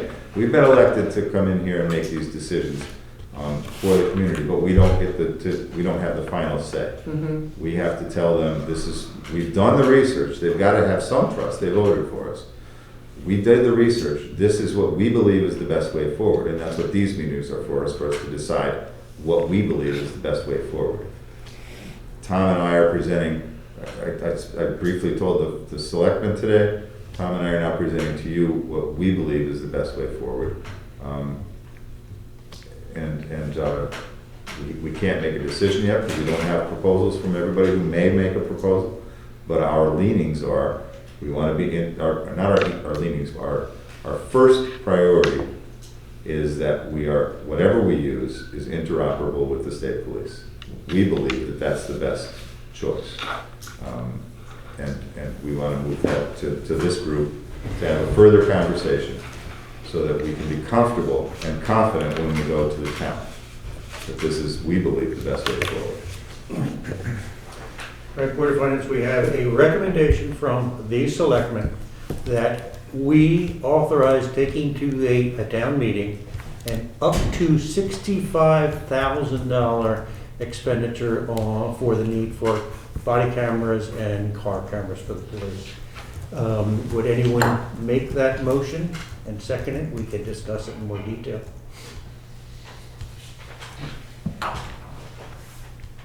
I move that we, And I'm gonna maybe put something in there it will come out of our town funds, either from the general fund or from the ARPA. And that is good, but that is conversational, isn't it, for our recommendation to go to the board, the town, regardless of what the Our final recommendation would be, it will be funded either through ARPA or through the general fund. Good. A recommend. Carmelo, you making a recommendation that we Well, take Bill, this did you down want to? up to $65,000? Okay. go ahead. I recommend that we do exactly what you, Special what have you meeting. got written down here in our rules. Good. All right, so I have a first and second. That allows us to discuss this. Does anyone on the Board of Finance wish to share their thoughts, comments? Discuss what, going to a special meeting? Yes, this expenditure. This is just for the meeting. No, it's something you have to do for. I mean, we haven't taken a vote on the recommendation yet, so before we vote yea or nay, does anyone wish to discuss it? Share their position against or for? I'm for it. Is there any fallback position? Is there any other, what's the number of cameras that we get for the 41? It's No. 6 body cameras Okay. and we have 4 cars, four cruiser camera systems. Okay, and that's basically a minimum number that would be required Yeah, from your perspective. ultimately, if you don't put a camera in a car, we can't use it. Right. If we don't, I mean, we can, again, if you wanted to slim down cameras, I don't really see it functional, of course, but that would be it. But again, I think they're costing, I don't know if they're costing the cameras, but I think it's in the game in the Okay. trades. Tom, can you repeat the number of cameras, please? I'm sorry, the 6 cameras, we have 4 officers, so it'd be 6 cameras with 2 backups. And then for the cruisers, there's 4 cruisers that are online right now. So it would be for 4 car camera systems. Okay, perfect, thank you. So the cameras are about 6,500 each, approximately. No. The cameras are considerably less. It's a 3-page estimate, and there's A lot of other stuff that goes with accoutrements that go all the along other with stuff that, that goes yeah. with. Gotcha. The cameras, I would think the cameras are I maybe 4,000. I don't even know. I don't even think they're that Yeah. much, yeah. Okay. It's just everything else to Okay. make them function. If you guys wanna continue to have your conversation, I'll go try to look into. No, I was just curious what it Yeah. ran on average. Yeah, no, they're a negligible cost Yep. in the grand scheme of the whole thing. Okay. Is there a maintenance fee if one of these cameras does not work? That's a Is good there a question. maintenance fee in this contract, or will we see that in, certainly we'll see something in a future budget to maintain these cameras, will we not? Yeah, we will. Dwayne asked that question earlier. My recollection of our conversations was that this was, and maybe it was just with Axon, but my recollection of the conversations is that there was a 5-year contract with them. And during that 5 years, there was a maintenance and replacement. I'm not sure exactly what specific was. Axon and Panasonic are similar. I have to have the contract in front of me, I don't know this quoted, but Panasonic would have, or Teleroco would have a similar warranty program, and ultimately, you're right, exactly, in X amount of time you're gonna phase out old cameras, with new cameras, and just that whole rolling cycle. They're on about about a 5-year rotation when they're gonna wanna rotate stuff out, basically the internal batteries, and these are gonna go and stuff like that. Oh, okay. Well, that's interesting. It would phase out would they be completely replaced every 5 years if we're buying them in 5 years, or will they be phased? Your word was phased out, which makes more sense. I don't understand the question. Well, we're gonna buy 6 of them, Yep. and will all 6 of them go in 5 years, and we have to replace them? Or will we begin to replace one camera a year? I would assume based on just their battery life, will probably be replaced at the 5 years, wherever the life expectancy of the cameras are. But again, we can always look at that when we get there, I guess, and I don't know if it's a set contract, if that's written up in the contract, exactly how that would work, to be honest. I definitely see your point. Trying to think about longevity, I'm not sure. It is a cost, front-end cost, and it seems that we will be revisiting this incremental cost in our budget. This is going to be part of our lives from now until something else happens. Change the rules, One of change the problems the we're law. gonna run into is technology is advancing so fast that Very good you point. can't, if you wait, you can't, I don't know if you can do one a year or something. Very good. That was my question. My question was, we buy the cameras, and how technology changes so quick, are these gonna be obsolete in 2 years? Right. And that's when Angus said that. If you're sitting in a 5-year A contract. rotation of them. So that was my question. Yeah. And Or it's gonna be part of the contract. Yeah, I don't see Panasonic being like, oh, you guys have to upgrade in 2 years because this is our new, I don't see that as part of their program. They're definitely, like I said, they're selling us, they don't even sell, the one the state police uses, they don't even sell anymore, because it's too old. So there's better video quality, whatever their next upgrade is. And then that will be good for X amount of years until, again, rotates out. It's similar, I mean, with everything else that we wear, it's the same exact thing as our firearms. Our firearms are, they're going on 11 years old, those are up for replacement with the budget, that's capital expenditures in 2 years. Tasers, we just replaced all our tasers because they were 5-6 years old, same thing. The company recommends after 5 years, they won't service them anymore, and they recommend replacement. I think part of the, because we're doing this all in one hit, that's where that's where it's hard to say that we're gonna rotate them out. Like with, body armor, same thing, 5 years on, everything seems to have a 5-year shelf life for us. But body armor is 5 years, and as your manpower, guys get body armor when they get hired, so that's a rotational thing, right? So it's like, okay, we always keep a line item in the budget, because we know every year pretty much someone's gonna come up. And now, same thing with like the taser, you can kind of rotate that. Like if you grew your police departments to 5 guys instead of 4 guys, that whenever that person was hired, we'd have to purchase an additional camera, and that camera would be ultimately, it would almost slowly start to a rotation over the very, very long term. I think it would start to slowly rotate just based on how that would work. But I would say probably it would be on some type of 5-year rotation that we're going to swap out cameras and upgrade to their next thing. Right. And we haven't seen a contract yet, we've only seen a proposal. Once we get the contract, that'll be another discussion. All right, Board of Finance, we have a first to accept Angus's recommendation to authorize up to 65, take the town to incur the cost for the cameras. We've got a first, we've got a second. How will, do we want to talk about payment, or is that part of the motion, or are you just going to do that? Angus has suggested become part of the motion, so we're sending, my slight resistance is we don't send most, for instance, when we do a pension one, we're not going to addend to that, here is our source, but it's implied it comes out of here. But yes, let's put it in there. To be paid for either out of General fund? general funds, Or ARPA. surplus, or coming out of our fund. I think that's important because we don't have a choice. This particular opportunity, we may have that choice. Right. But and to your point, it still has to go through the budget It's- review. it still has to go through the process. Regardless of its funding source. Yeah. Done. We're good? All right. Again, any additional questions, any additional discussion? Absent that, I'm Do going to we vote. want it to be that if the ARPA funds are available, that it would be paid out of that first? That would be your choice. I'm all on for that. I think one of the things that I've stressed with the ARPA funds is public safety. And this would certainly fall under that. Okay. So I'd say maybe we have a clause where it's preferentially paid out of ARPA if the ARPA is available. I mean, we put that up to the town, but, you know, because we may not know till after, right? So could you read the motion again then? Oh, God. It's getting longer. That we go to a special meeting, Yep. Yeah.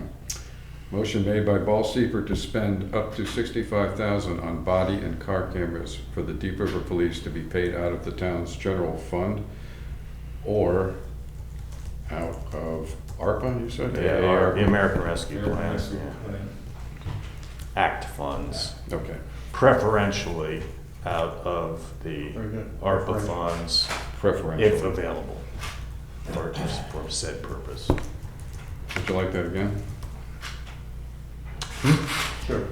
no, you mentioned it's up to $65,000. Yep. And cameras were 6 and 4? I don't think that needs to go into the recommendation Nah. of the town, does it? No, But yes. No, that'll be just determined. total. That'll be determined. I captured it in the minutes, but okay. Okay. In the motion.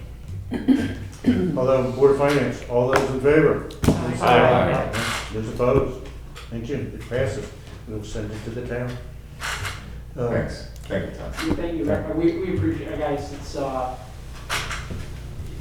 again, 2 years I've been here, you guys have been very, very open and willing to help us grow, and you've dealt with the police department in the last 2 years, and, you know, again, while I say I fully support cameras, and I think it's great for us going to work, I realize it's a big deal for the town, it's a huge amount of money, in my opinion. It's tough that we're being forced to do it. But again, myself and the officer, we really appreciate your support, understanding where we're coming from, and everything like that. So, thank you. Thank you. Thanks. You're welcome to hang around. The fun's just beginning. I tried to convince Tom to bring his wife so she could watch you on TV. So I'm gonna go, I'm gonna put my kids to bed. Oh. There you go. Thank you. Thank you. Nice meeting you guys. Have a good one. All right, Can I just ask a quick question as a new member? excuse me. A quick question, is how much, what's the amount of money that has to be approved by the town meeting? What's the dollar amount that goes We, to- the Board of Finance, are allowed to move money from surplus into a line item up to $10,000. Anything greater than $10,000 must go to the town. Thank you. We are allowed to move up to $10,000 one time per line item. If we need to move money into a line item more than once, we need to go to a town. Which is one of the reasons we don't move money into line items. But that seems to be the convention. All right, Angus, do you wish, because Tom was here, I went to you, and we can go back to Tom. Yes. I appreciate what you're saying. I actually, it's up to you guys, but I think Tom is here. If you want to get back in your regular order of things, that's fine with me. All right, sounds, we will do that. Treasury dollars. I better make sure you get home safely. Okay, hopefully everyone's received the town deposits report. I know Kathy was supposed to send it out also to you. Did she? She did. She Okay. sent everybody except Jackie. Okay. Is in- We'll just start with the general fund account balances. Right now, we're at $5,173,000. That's about $542,000 plus ahead of last month. I've made 2 transfer of funds from the last report, which was on 12/27 to yesterday. And these are actually tax revenue monies that have come in. So on January 19th, I transferred $1,250,000 from our general fund to our Liberty Bank municipal savings money market account. And then on January 24th, I transferred yesterday, another $900,000. So again, these are all tax revenues. So right now, we've brought in $2,150,000 in tax revenues. I went back to July. I had made 4 transfers in July. This is one regarding tax monies also. And those 4 added up to $5,950,000. So having said that, we're short another $3,800,000. I spoke to Kate today, tax collector, and she said between the 28th and the 30th of July, she had actually brought in $2,700,000. So, and a lot of that includes large escrow payments that come into the town. Right now, from yesterday and today, we've got about $288,507 that is actually for tax monies that haven't been deposited yet. So that's pretty much where we stand right now as far as the tax monies coming in. So the next few days, we'll hopefully make up that amount.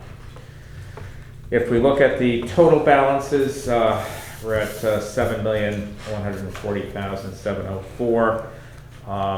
That's ahead of last month by about $553,000.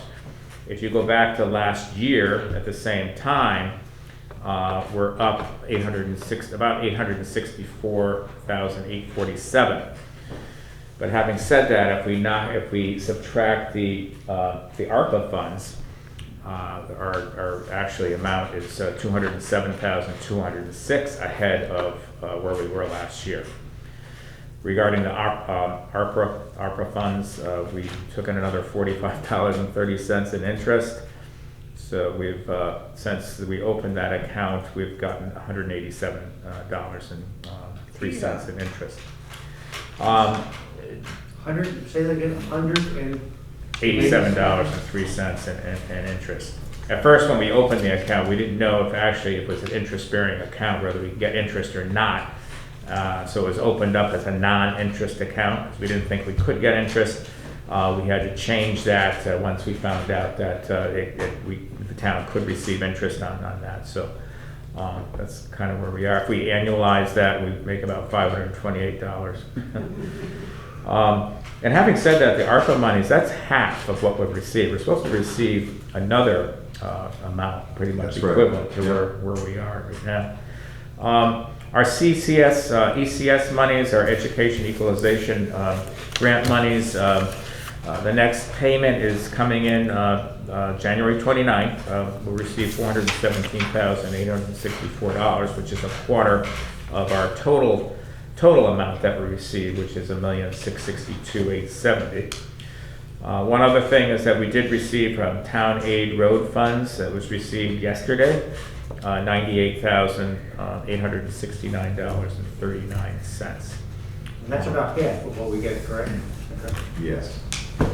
Tom, say that figure again. Sure, $98,869.39. Thank you. And that was received yesterday. And other than that, I don't have anything. Questions for Tom? Tom and I talked to the same source. I mean, tax revenues seem to be coming in without any disruption, and, Yeah, I just spoke to Kate, probably around 3 o'clock this afternoon, so she gave me that information, so. On that ACS money, that puts us at a 50% receipt, is that correct? The ACS, that's. That was, we received a quarter, We received a quarter in October. and then this quarter. Yes, and then we'll receive in April, we'll receive the other half. The other half. Right. okay, no questions for Tom. Angus, shall we return to our, your recommendation, selectmen recommendation? Sure. And we'll talk about, I guess the next item should we chat about the pension concept? Sure. We spoke last month. We gave you a heads up that we had, in the preparation of our budget, I brought the wrong number forward from our pension fund provider or maintenance people, the pension service. Actuaries. So we budgeted 93,000 or whatever this number is. We budget 93 even, correct? Right, we were, that was low. I missed something in the communications with the actuary. And we need to, if we want to continue to fund our pension properly, we need to add another $47,000 to that. I had 44. 44, Around okay. 45. Okay. Rounding. Right, okay, 44 and change, yeah. We've made good efforts in the past years to get that fund back up. In fact, we made a decision a few years ago to accelerate our payments a little bit, to ensure that our pension fund is properly funded. It certainly would have been our intent to do that this year if we had that number correct. We did not, so we didn't. I'd like to ask you guys to bring to the town meeting the opportunity to fund our pension fund with an additional $47,000 or $45,000. I was saying go 45. Yeah. Yeah. So we have a recommendation from the selectmen that we go to town meeting asking for authority from the town to increase this year's pension expense by $45,000, which would bring it to about $138,000 in the budget. Okay? Now, there's this temptation to ask for a recommendation. I will repeat the same history that Angus pointed out. In generations before us, trying to make this very interesting, but generations before us, there was not always a payment made by the town consistent with the recommendations of the actuaries. Actuaries is a mysterious science that uses lots of math, and they figure out here's everybody works for us, here's what we owe them based on some assumptions, and here is some algebraic type calculations of how it will be funded over a period of time. We did not always fund based on the actuary's recommendation. That is the reference, I think it was actually told to us the other day, it was 5 years ago that you and I met. We recommended to this board that we do some catch up and get in front of our pension obligation. Now, you all, I assume you all listen to the same things I do. There's many states and cities that have not attempted to make up and have continued to underfund. We have recommended to you we fund. In addition to the history story, there were a few individuals in our current pension plan who over the last 2-3 years, a short period of time, took a one-time payment from the pension fund, and we no longer have that obligations to them. But if you remember the math that I sort of suggested, an actuary is going to say this person will work for us for a period of time, we'll begin to fund their entire obligation over a period of time. If a person comes in and takes a large one-time payment, that throws off the funding. So the two stories, hopefully you're willing to tolerate the detail I've given, the two stories suggest that we are falling short on the pension obligations that we have. If we put in this 45,000, we will come closer to meeting that obligation. We are still falling short. The estimate that we have for next year is $280,000 we will be required to pay. It's a big hit to get us caught up. There's two things I want to point out. That increase has nothing to do with this budget. That has to do with the people that have retired and depleted our fund. Our fund went from over 3 million to just a little over 1 million. Correct. So we need to start building that back up again. It's important, it's very important for us to remember, we have, as a community, worked very hard over the past 5 years for a couple of things. One of which was to get that fund properly, in a proper balance. And we were doing a good job. We are still playing catch up, but we got very close to where we needed to be. We had a number of retirements that just knocked us just pushed us back a bit. And they took lump sums. They took lump sums, which is what, yeah. And they were long-term employees with a substantial. Is that a common practice in pensions? Isn't it normal that you do periodic payments, get periodic payments from your pension, rather than taking it in a lump sum like that? The question is an excellent one, and while I am tempted to answer it, I don't have enough information to say is it a common practice. Yes, many pension fund, the pension fund that I am paid for, if I was to pass away, payments would cease. Our pension fund was changed a few years ago to allow lump sum payments. 7 years ago. 7 years. So it was changed and people had to take advantage of it. So I don't know enough to give you, is it common practice? I don't know which is the. That practice puts a big burden on. Puts a big I'm burden sorry, on the what did you remainder of say? the fund. That practice puts a big burden on all types of pension. Right.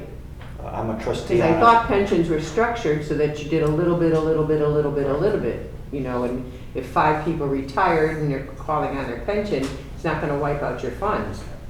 So as Bud says, the actuaries that come up with all these numbers and say how you have to fund it and your life expectancy and how long you're gonna collect the pension, those go out the window when you have these lump sum payments. Because all their assumptions are gone now. You aren't gonna get any interest on that money for the next 20 years, 15 years, whatever it may be. So my question is that common to most pension funds that you can collect in a lump sum, or is it? Like Bud said, my pension that I'm a trustee on, no, we don't have that. We have an accrual rate and you get an X number for X number of years. When my guys retire, you can take 3 different funds. You can take 100%, and when you die, that's it, it's done. You can do a 70-30, or you can do a 60-40.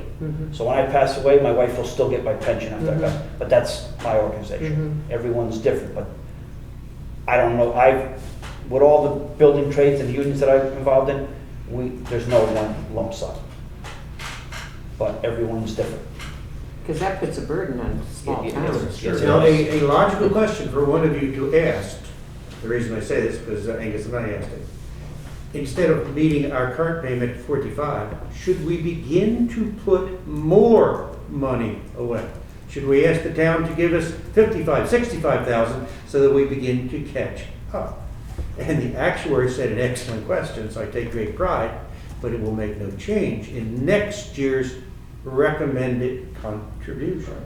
We will begin to see lower contributions 2 years, 3 years in advance. So while I believe my question is a good one, I do not think it is something that we should think about right now. Is this a standard pension or is this like a 401? Let's go with standard pension. It is a defined benefit plan. Those who were here for a long period of time they get some percent, I forget what it is, if they work for 25 years, they will get some percentage of the average of their top 5 highest years. So it is a defined benefit. The union came out of that, or agreed to come out of that, Smitty was still, or 7, 8 years ago. 7 years ago. so- All new employees after that are in a 401k, well, it's a municipal, so that's a different. Whatever tax code, it is, no, defined but- contribution. So, yes, all those folks who are in the defined benefit plan are maturing and will soon retire. So this plan will eventually go away, but it is still very And much. how many in total- It's not gonna go away anytime soon. We've got some employees that have got a good 20 years to go before they're gonna get it, but. Correct. But we still do have a couple of long-term employees who will be coming in, or will be retiring in the next year or so. So, there's the question. Do not forget what our predecessors did. We do not have to make $137,000 payment. It seems prudent and logical to do, but we do not have to. Well, we wouldn't be doing our fiscal responsibility. That is my theory too, but it is worthy of discussion. But It's not required. like I said last year when the auditors came in, I got re-educated because the pension that I sit on as a trustee, we have our fiscal responsibility and we have to act on it. We can't say we aren't gonna fund it this year. And there's red zones, green zones, and yellow zones, and you have to act on it. Here, when I found out last year that we're 30% funded, I mean, that's unheard of, or 40% funded, that's unheard of. The pension that I sit on, we're 118% funded. So that's a very solvent pension fund. And that was our goal, to get to that. We are not there. Yeah. I'm recommending this because I believe that we should be working towards that. It's not responsible. No. Number one, it's not responsible to our employees. Number two, it's not responsible to our community. That's correct. What percentage are we at right now? I don't have that number. You don't know? I'll get that for you, but I don't have it. I remember last year when the auditors came in, it was very low, and I was, And that was pre the lump sums coming out? No, the lump sums have been taken. So when the auditors came in. When the auditors came in, the lump came out? Yeah, Correct. the lumps have So then it been, was 30, and it was we- 30 or we 40 were or something? quite low, and I was shocked, and Okay. I had asked the auditors, again, we can't do that on the private pensions that I see. Yeah, right. Are there any other near-term lumps projected? yeah, we've got a couple of folks that are probably within a year or 3 Okay. away. Which would do the same thing to the pension It would again, not, it would destroy do, it. it would do a similar thing. It will not do the same thing. A couple of the folks that left took large But payments. you've also depleted the pension, so if these other people take lump sums, Yeah. you deplete the pension further. Yes, we And do. those people remaining are looking at nothing. You're right, you're right. Well, And those they're are- not looking at nothing. Well, The town needs. The town- The town has to go along somewhere. I will give you the Right, the benefit. town has the obligation. That's right. And I think that it's, I think it's important for us to do. All right, we have a recommendation from the select that we take to the town and ask them to approve an additional pension expense of up to $45,000, which would bring the expenditure for this fiscal year to I'm doing a quick math, 138. Where's that coming from, that 45,000? Surplus. Surplus. Would it be at It the would same have town been, meeting? it would have been part of the budget. We have a question. I'm sorry. Would it be at the same town meeting as the cameras? I hope so. So yes. Do you remember, Bill, if I had had the proper number when we were preparing the budget, it would have come out, it would have been, the surplus wouldn't have been there, this would have been in the budget.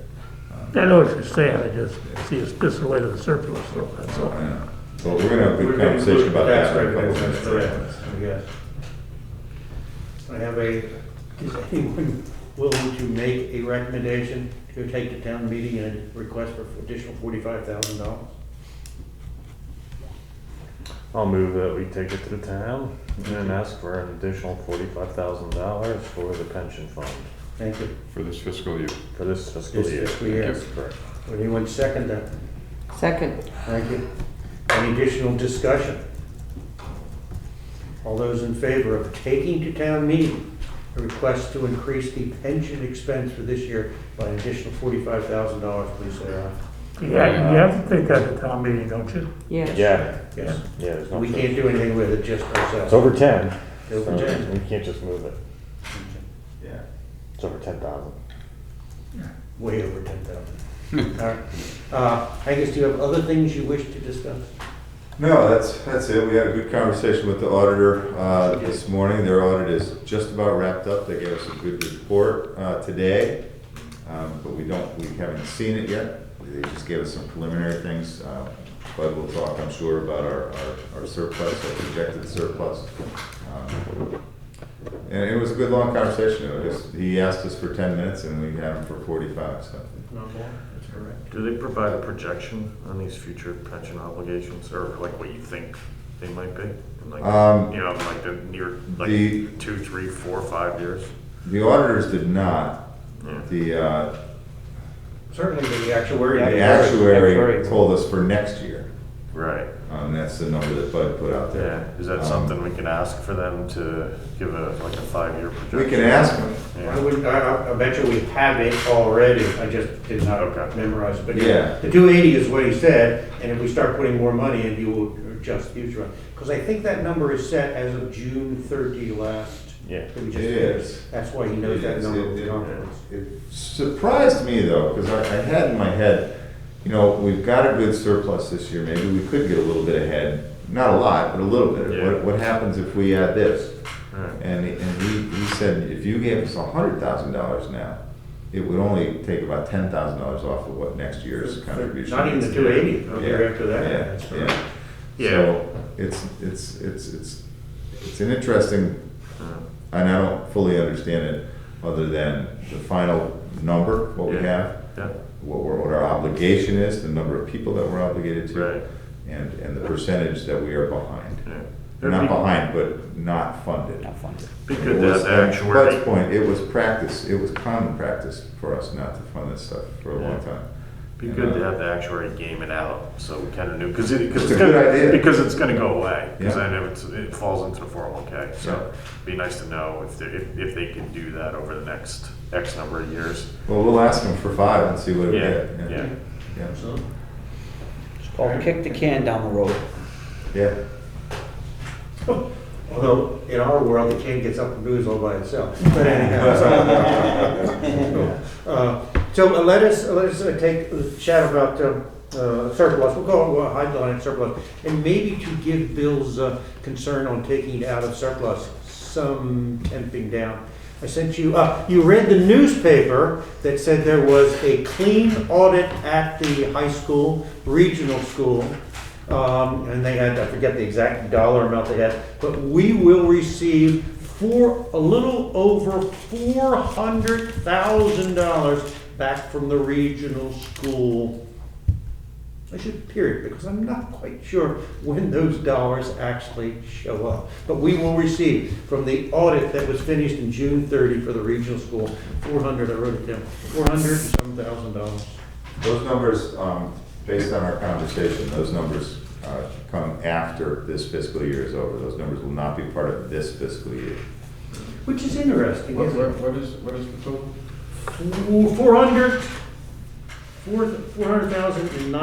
$400,909 is what we will receive from the Region 4 based on the closing of their June 30 budget. If you remember in the current budget, this was one of the things Dwayne would point out during our public hearing. We're assuming that we will get $169,000 from the school in this fiscal year. When we look at the financials, we have yet to receive that dollar. So it's a bit of a mystery. So there must be a lag here. What they do with those dollars, I don't know, but we should talk. The auditors that we chatted with this morning, their preliminary, which I also sent you a preliminary estimate, they are estimating that we will end June 30 last year with a surplus of $607,030. If you add those two numbers together, which seems to make sense if it's all June 30, that is $1,709,939 that we would be adding to our existing surplus. Those dollars would bring our existing surplus to a little over $2.8 million. Which, if you apply that number to this year's budget expenditures, puts us at a surplus, remember how we talked about percentage? 14.5% surplus to the budget. Our surplus, again, say that number?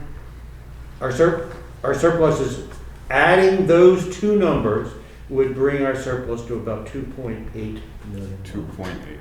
Jeez. Which would bring our surplus to about 14.5, which I think is a little too high, because if you remember, in that budget number is a $700 fire truck, which we said we were going to finance.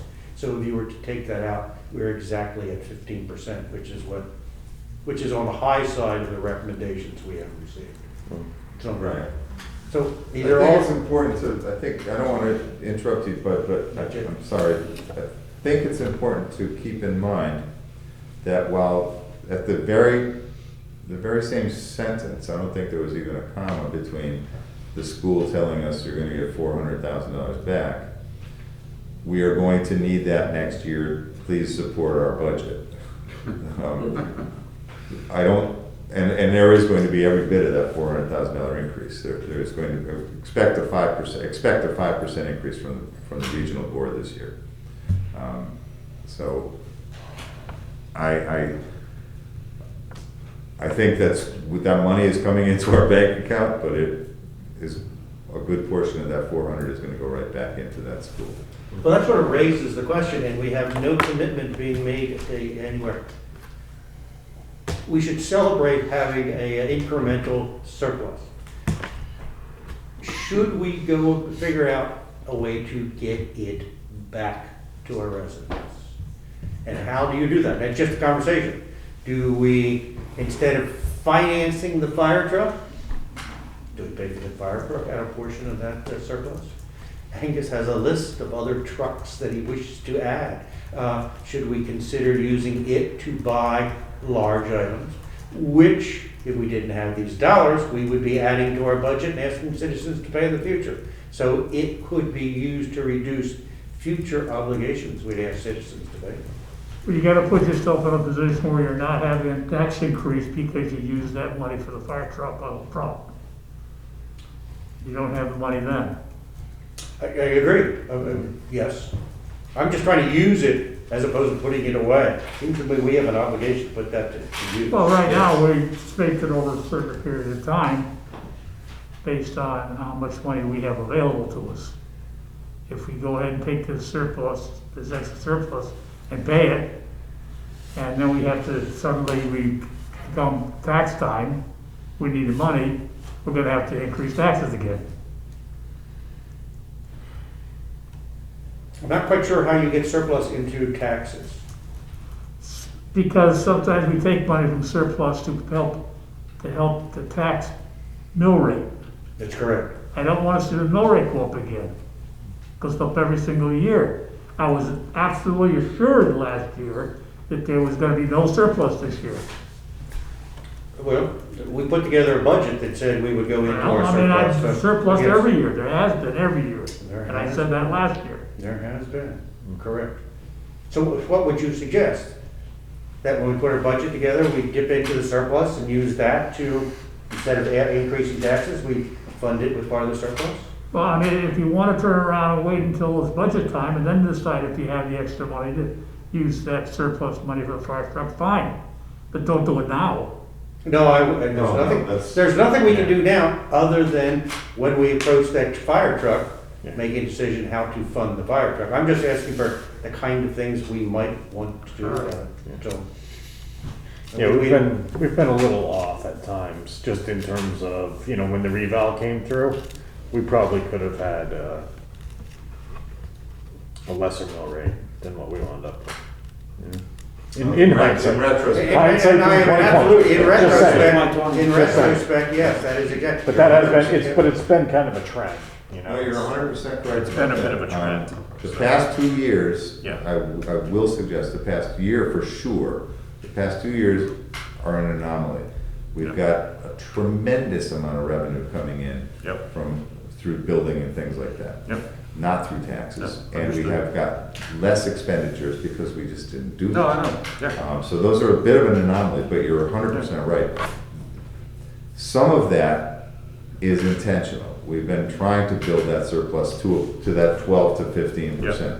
No. We are now, as a result of this year, at the top end of that. Getting on that, And to Bud's point, and I agree, we should get that money back somehow to the taxpayers. If that means not borrowing for something, good. If it means supplementing the mill rate next year, if we need to do that, I don't like that, because I don't want that to become a habit, but it might be a good thing.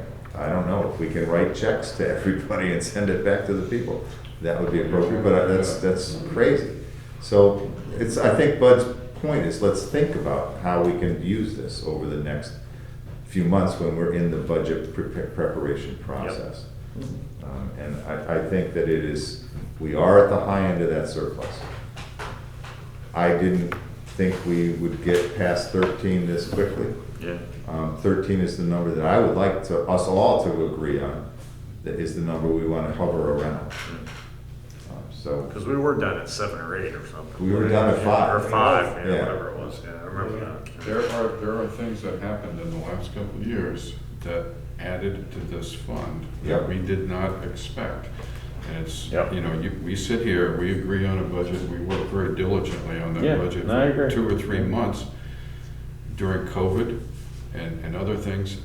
And in hindsight, we sit here 2 years hence and we go, gee, we should have known better. You can't possibly know what's going to come up. And you can't possibly know that there's funds coming. Yeah, The wheels didn't come off either, right? I mean, everybody thought that at one point. They had a surplus prior to COVID, so that's all. I know, but we all agree, we sit here in March and we agree we've done the best job we can, and then you can't foresee that you need body and police cameras. There's 65,000 that's out. We didn't realize we were gonna get money back from the school, that's money that's in it. You can't possibly know these things. You just take a good swing at things. That's a huge amount of money to come back from the school. How could they have so over budgeted to allow that amount of money to come back to I us? told it- Paper, they COVID are affected blaming it them on too. COVID. They canceled so many programs. Yeah. So 600,000 plus came to us, to Chester and to Essex? 4 comes us. 6 comes from our budget, 4 from the school. 4,000 from the school, and where was 169,000? That was from the school last year. That's the school last year that we're supposed to receive this year in our. And we assumed have it. not yet received it? No, we usually get that late in the fiscal year. Do not know why. It's pretty good. I don't know why. I don't understand that process. Get the interest on it. I do not know. It's already Trying about. to find a way to spend it. Don't worry, people will help us. Well, spend it. you know, just But if our payment to them was late, they'll let us know. as an aside, we had a legislative meeting with CCM the other day, and the conversation came to what is our legislative agenda, and we had put that together months in advance, and one of the new selectmen somewhere asked if we could address the school budgets, because they can only have up to 2%, or they can only keep up to 2% every year of their surplus. And he wanted them to have more. More? And he got shouted down so quickly that, it's just interesting. There is another perspective than what we have, which is, keep that money, give it back to us. He wanted the schools to have more capital, more ability to grow their capital fund without having to come to the towns.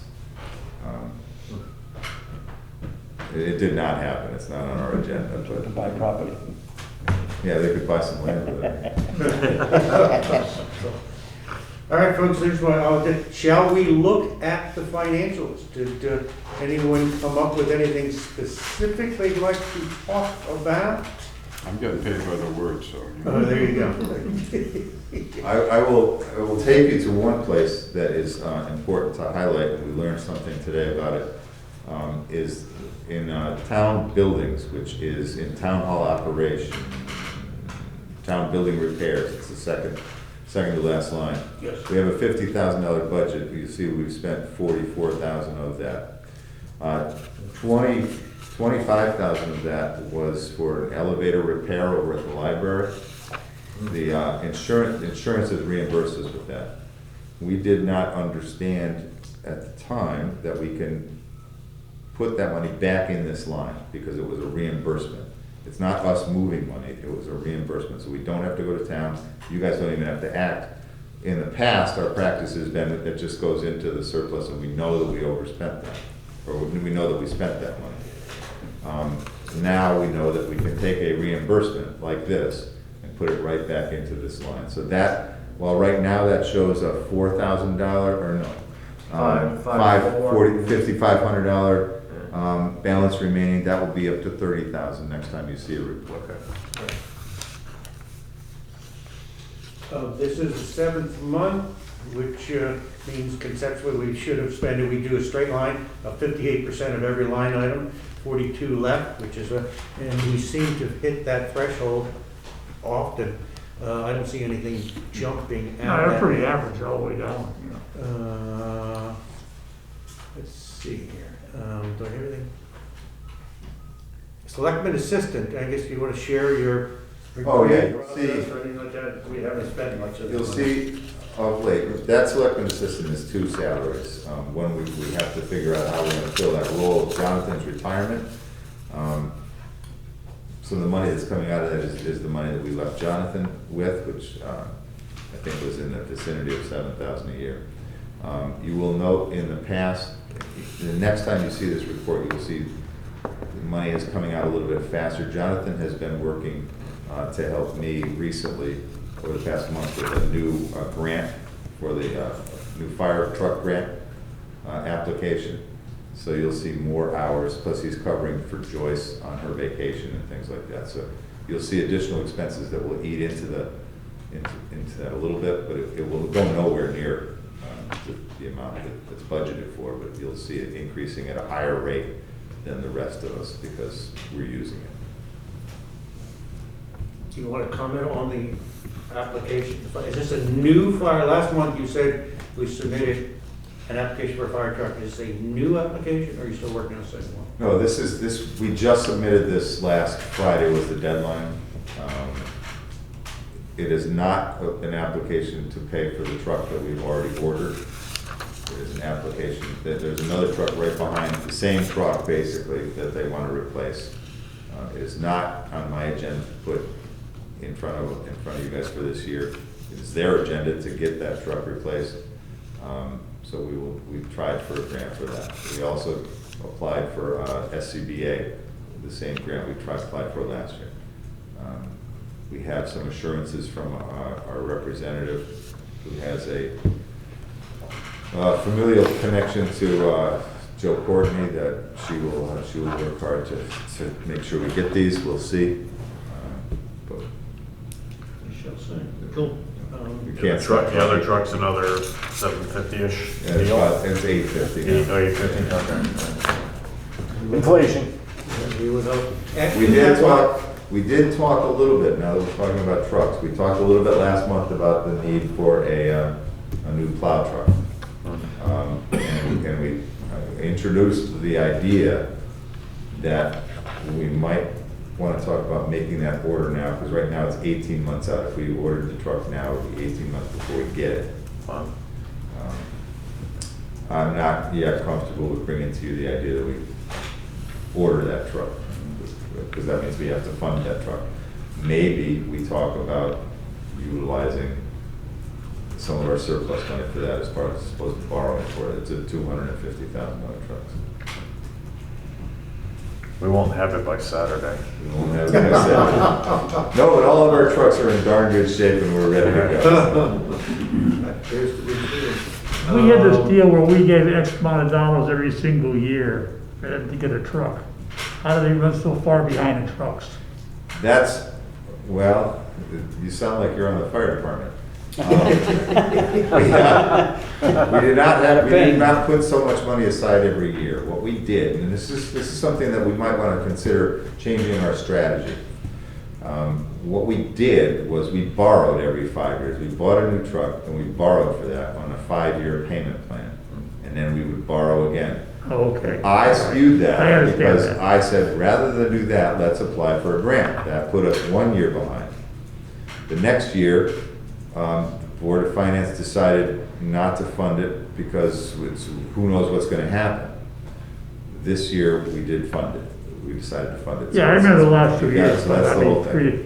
No, previously, previous that to was a that, we had borrowing, paid off loans, it was a okay. borrowing plan, it was not a saving plan.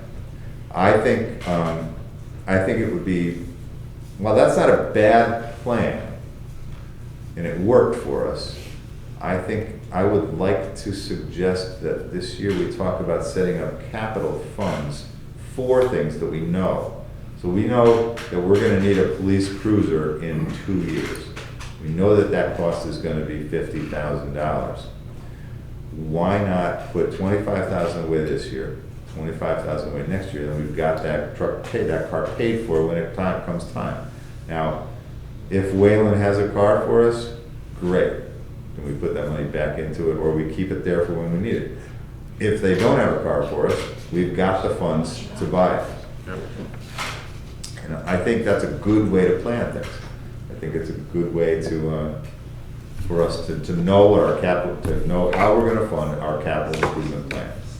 And it's something that I'd like to talk with you all about at length as this progresses, and maybe we can adopt that into our budget, or begin to adopt that kind of thing into our budget. All things to think about, especially since we have some dollars. Okay, cool. And while we're talking about fire trucks, if you remember, there was the expectation that we would make a payment on this fire truck around this time of year. And I got the answer. oh, you got the answer, and Angus and I have been begging for the opportunity to make that payment. The answer No, it's gonna be, it looks like March. I can get that right now. I got a text message from them today. is, okay, excellent answer. But it hasn't But happened. it looks like March. March is nice weather. Does anyone else have anything they wish to call to our attention? If you use my criteria of 42% left, nothing really pops out at me here. Angus picked up the town hall buildings. Anything else jump out at me? Copier service, where you seem to me you must make lots of copies. And we have 21% left. Your newsletter brochure is pretty much down to 20%. You got another newsletter coming out? Yep. Okay. But it has your That's revenue. been a wash lately, so we should be in good shape. If you look at revenues. I did not look at the Yeah. revenue side. Okay. That's been a pretty good wash. Okay, good.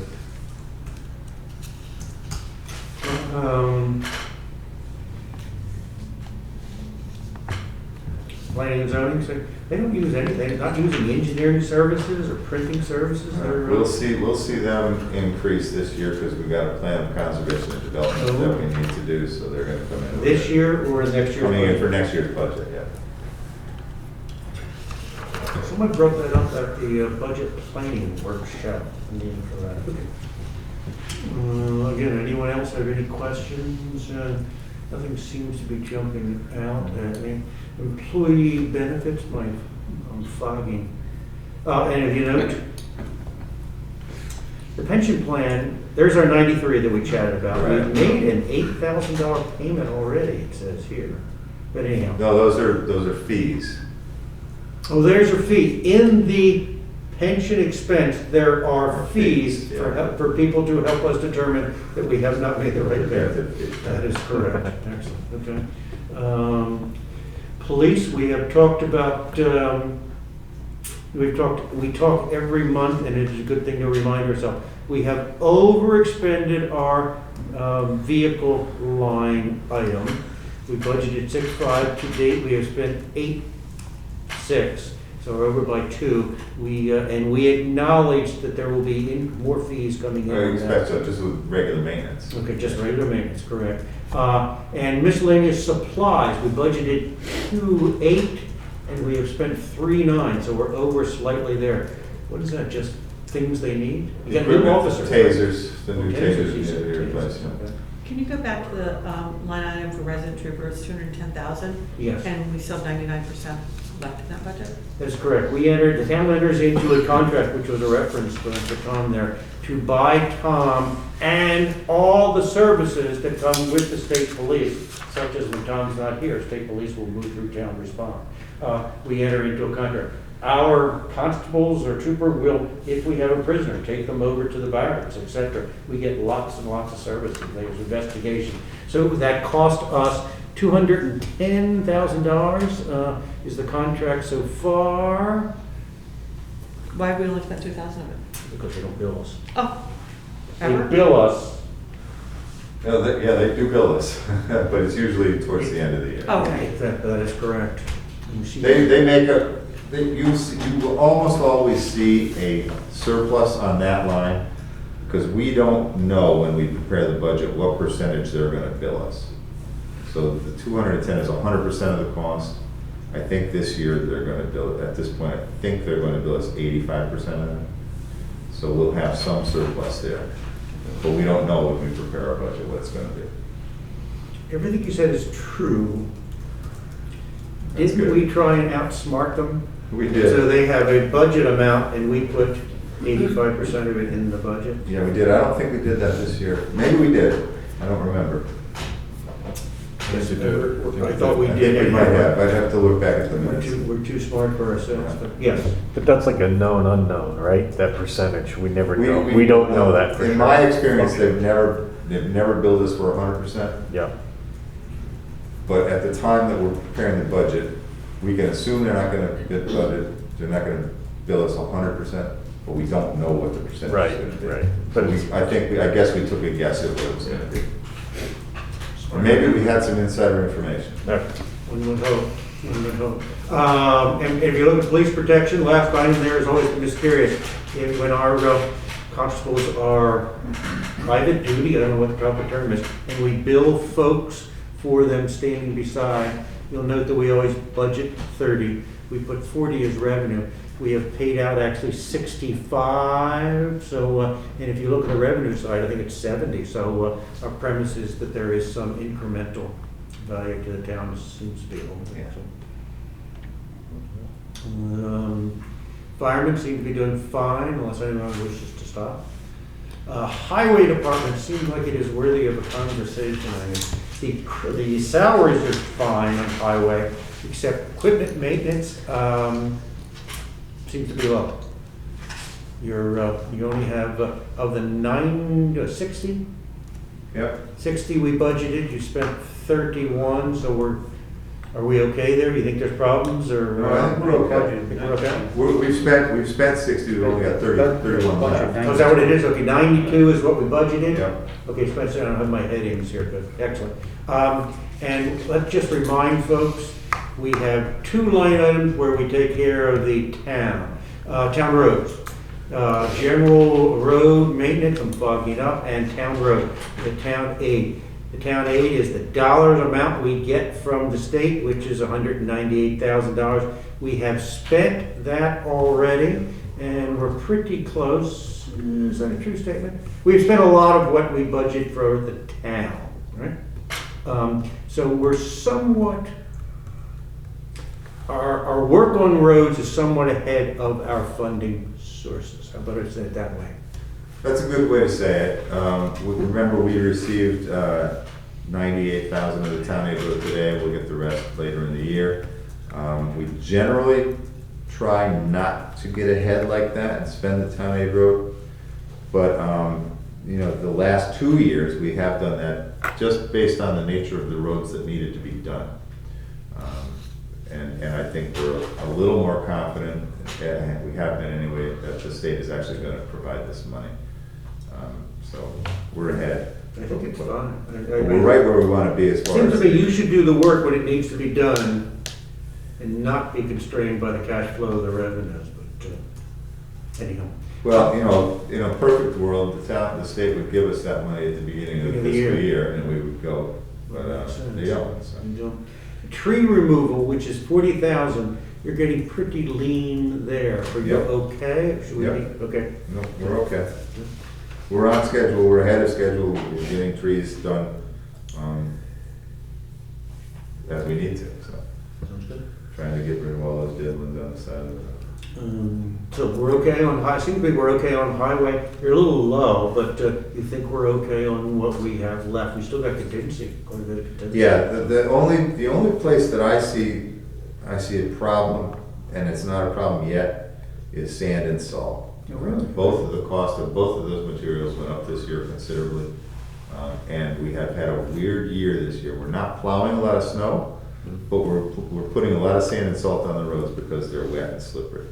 For, you know, like today, we had sand and salt load back, but we had an inch of snow on the ground at 6 in the morning. I'm surprised all of us. Yeah. Are you using more sand now than in past years? No, actually, we're using less, or we've increased our salt mixture because the, you know, when 5 years ago, 6 years ago, we were doing a 7-to-1 ratio, and that was mostly just putting sand on the roads. Now, right now, we're at a 4-to-1 mixture, and it seems to be working quite a bit better as far as keeping slush. You'll see this weekend, they're gonna put a good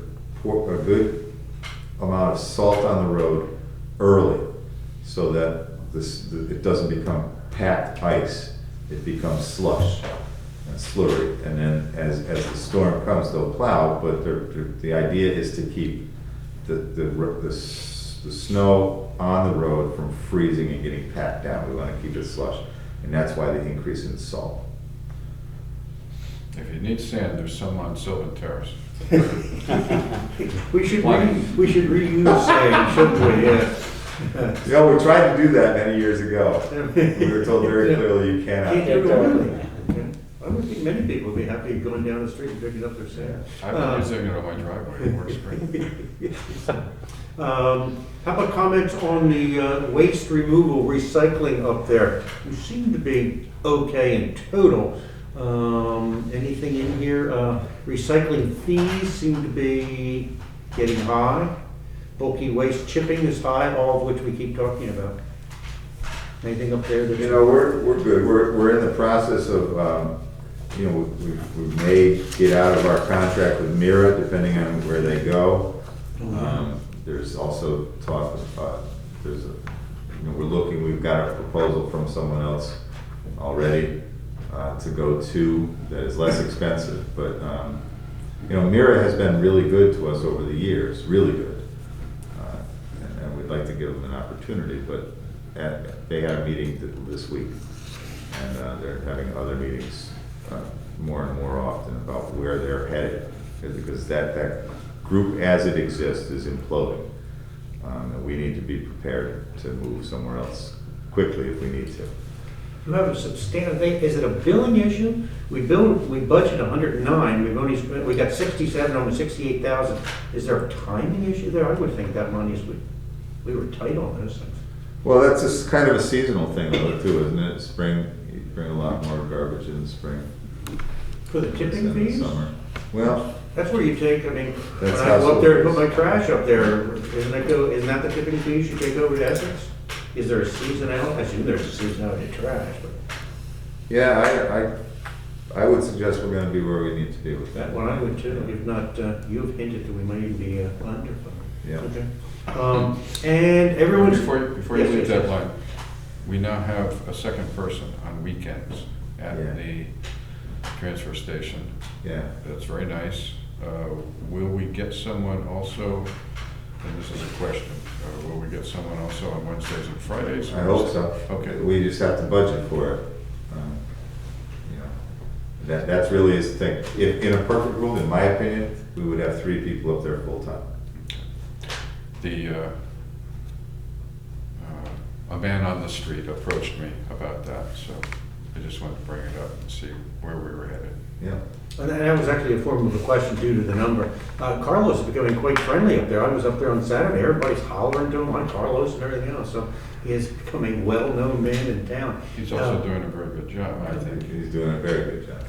And there was the other assistant, I assume the reason we are low on the assistant left is that we did not properly budget the assistant salary. Correct.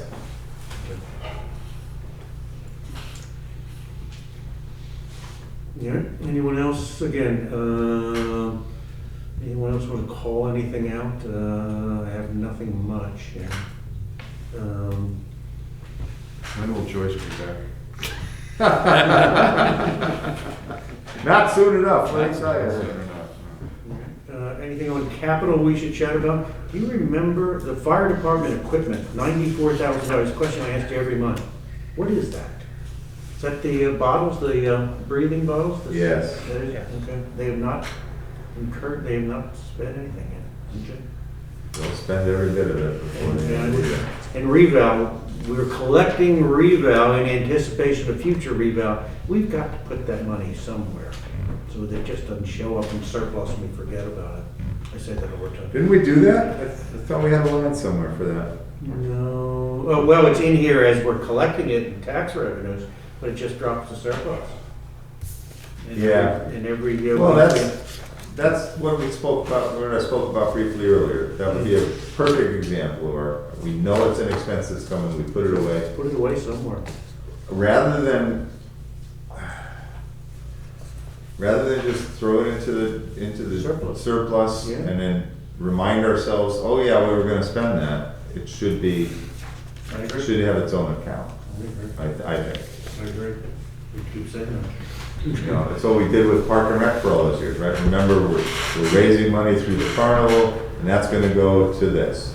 But it never had a line, it was just, oh hey, now it's time to spend it. Well, it certainly, I don't think we've moved off. Park and Rec collects money, and we put it in surplus, and then they say it's ours. Yeah. No, it's not. Yeah, but yes, It also gives us more money in surplus and raises that percentage. Yeah, it does. Not by a lot. that's right, no, but it is. But it's not a correct percentage. Yeah. Excellent, excellent point. So, okay. And how are you doing on your firehouse? Anything? I see we haven't spent any of our money. We got put on hold a little bit with Oh, because of the study? with the study. I'm not confident that that's a great thing that you just said. I'm not confident that that's the best plan to wait for that study. I'm gonna try to kick that back into gear. And the reason I'm doing that is because we just got an estimate of $18,000 to repair the roof. There's some structural damage on that, not structural damage, but some structural integrity is beginning to be questioned, where it has been leaking, and we've been continually repairing the roof. I don't want to start putting that kind of money into that building when we hope that within the next year or so, we have a building that we're building. Very good. Speaking of the budget and fire department, the town authorized us to go into that special study, which we said we would pay for out of town funds. That is not reflected in our budget. I keep forgetting about that That's every right. time I don't get Yeah. to this meeting, so we should get that. All right, folks, I think that sort of covers all the fun part of our meeting. Does anyone have any new business or any inquiries or thoughts they would like to share?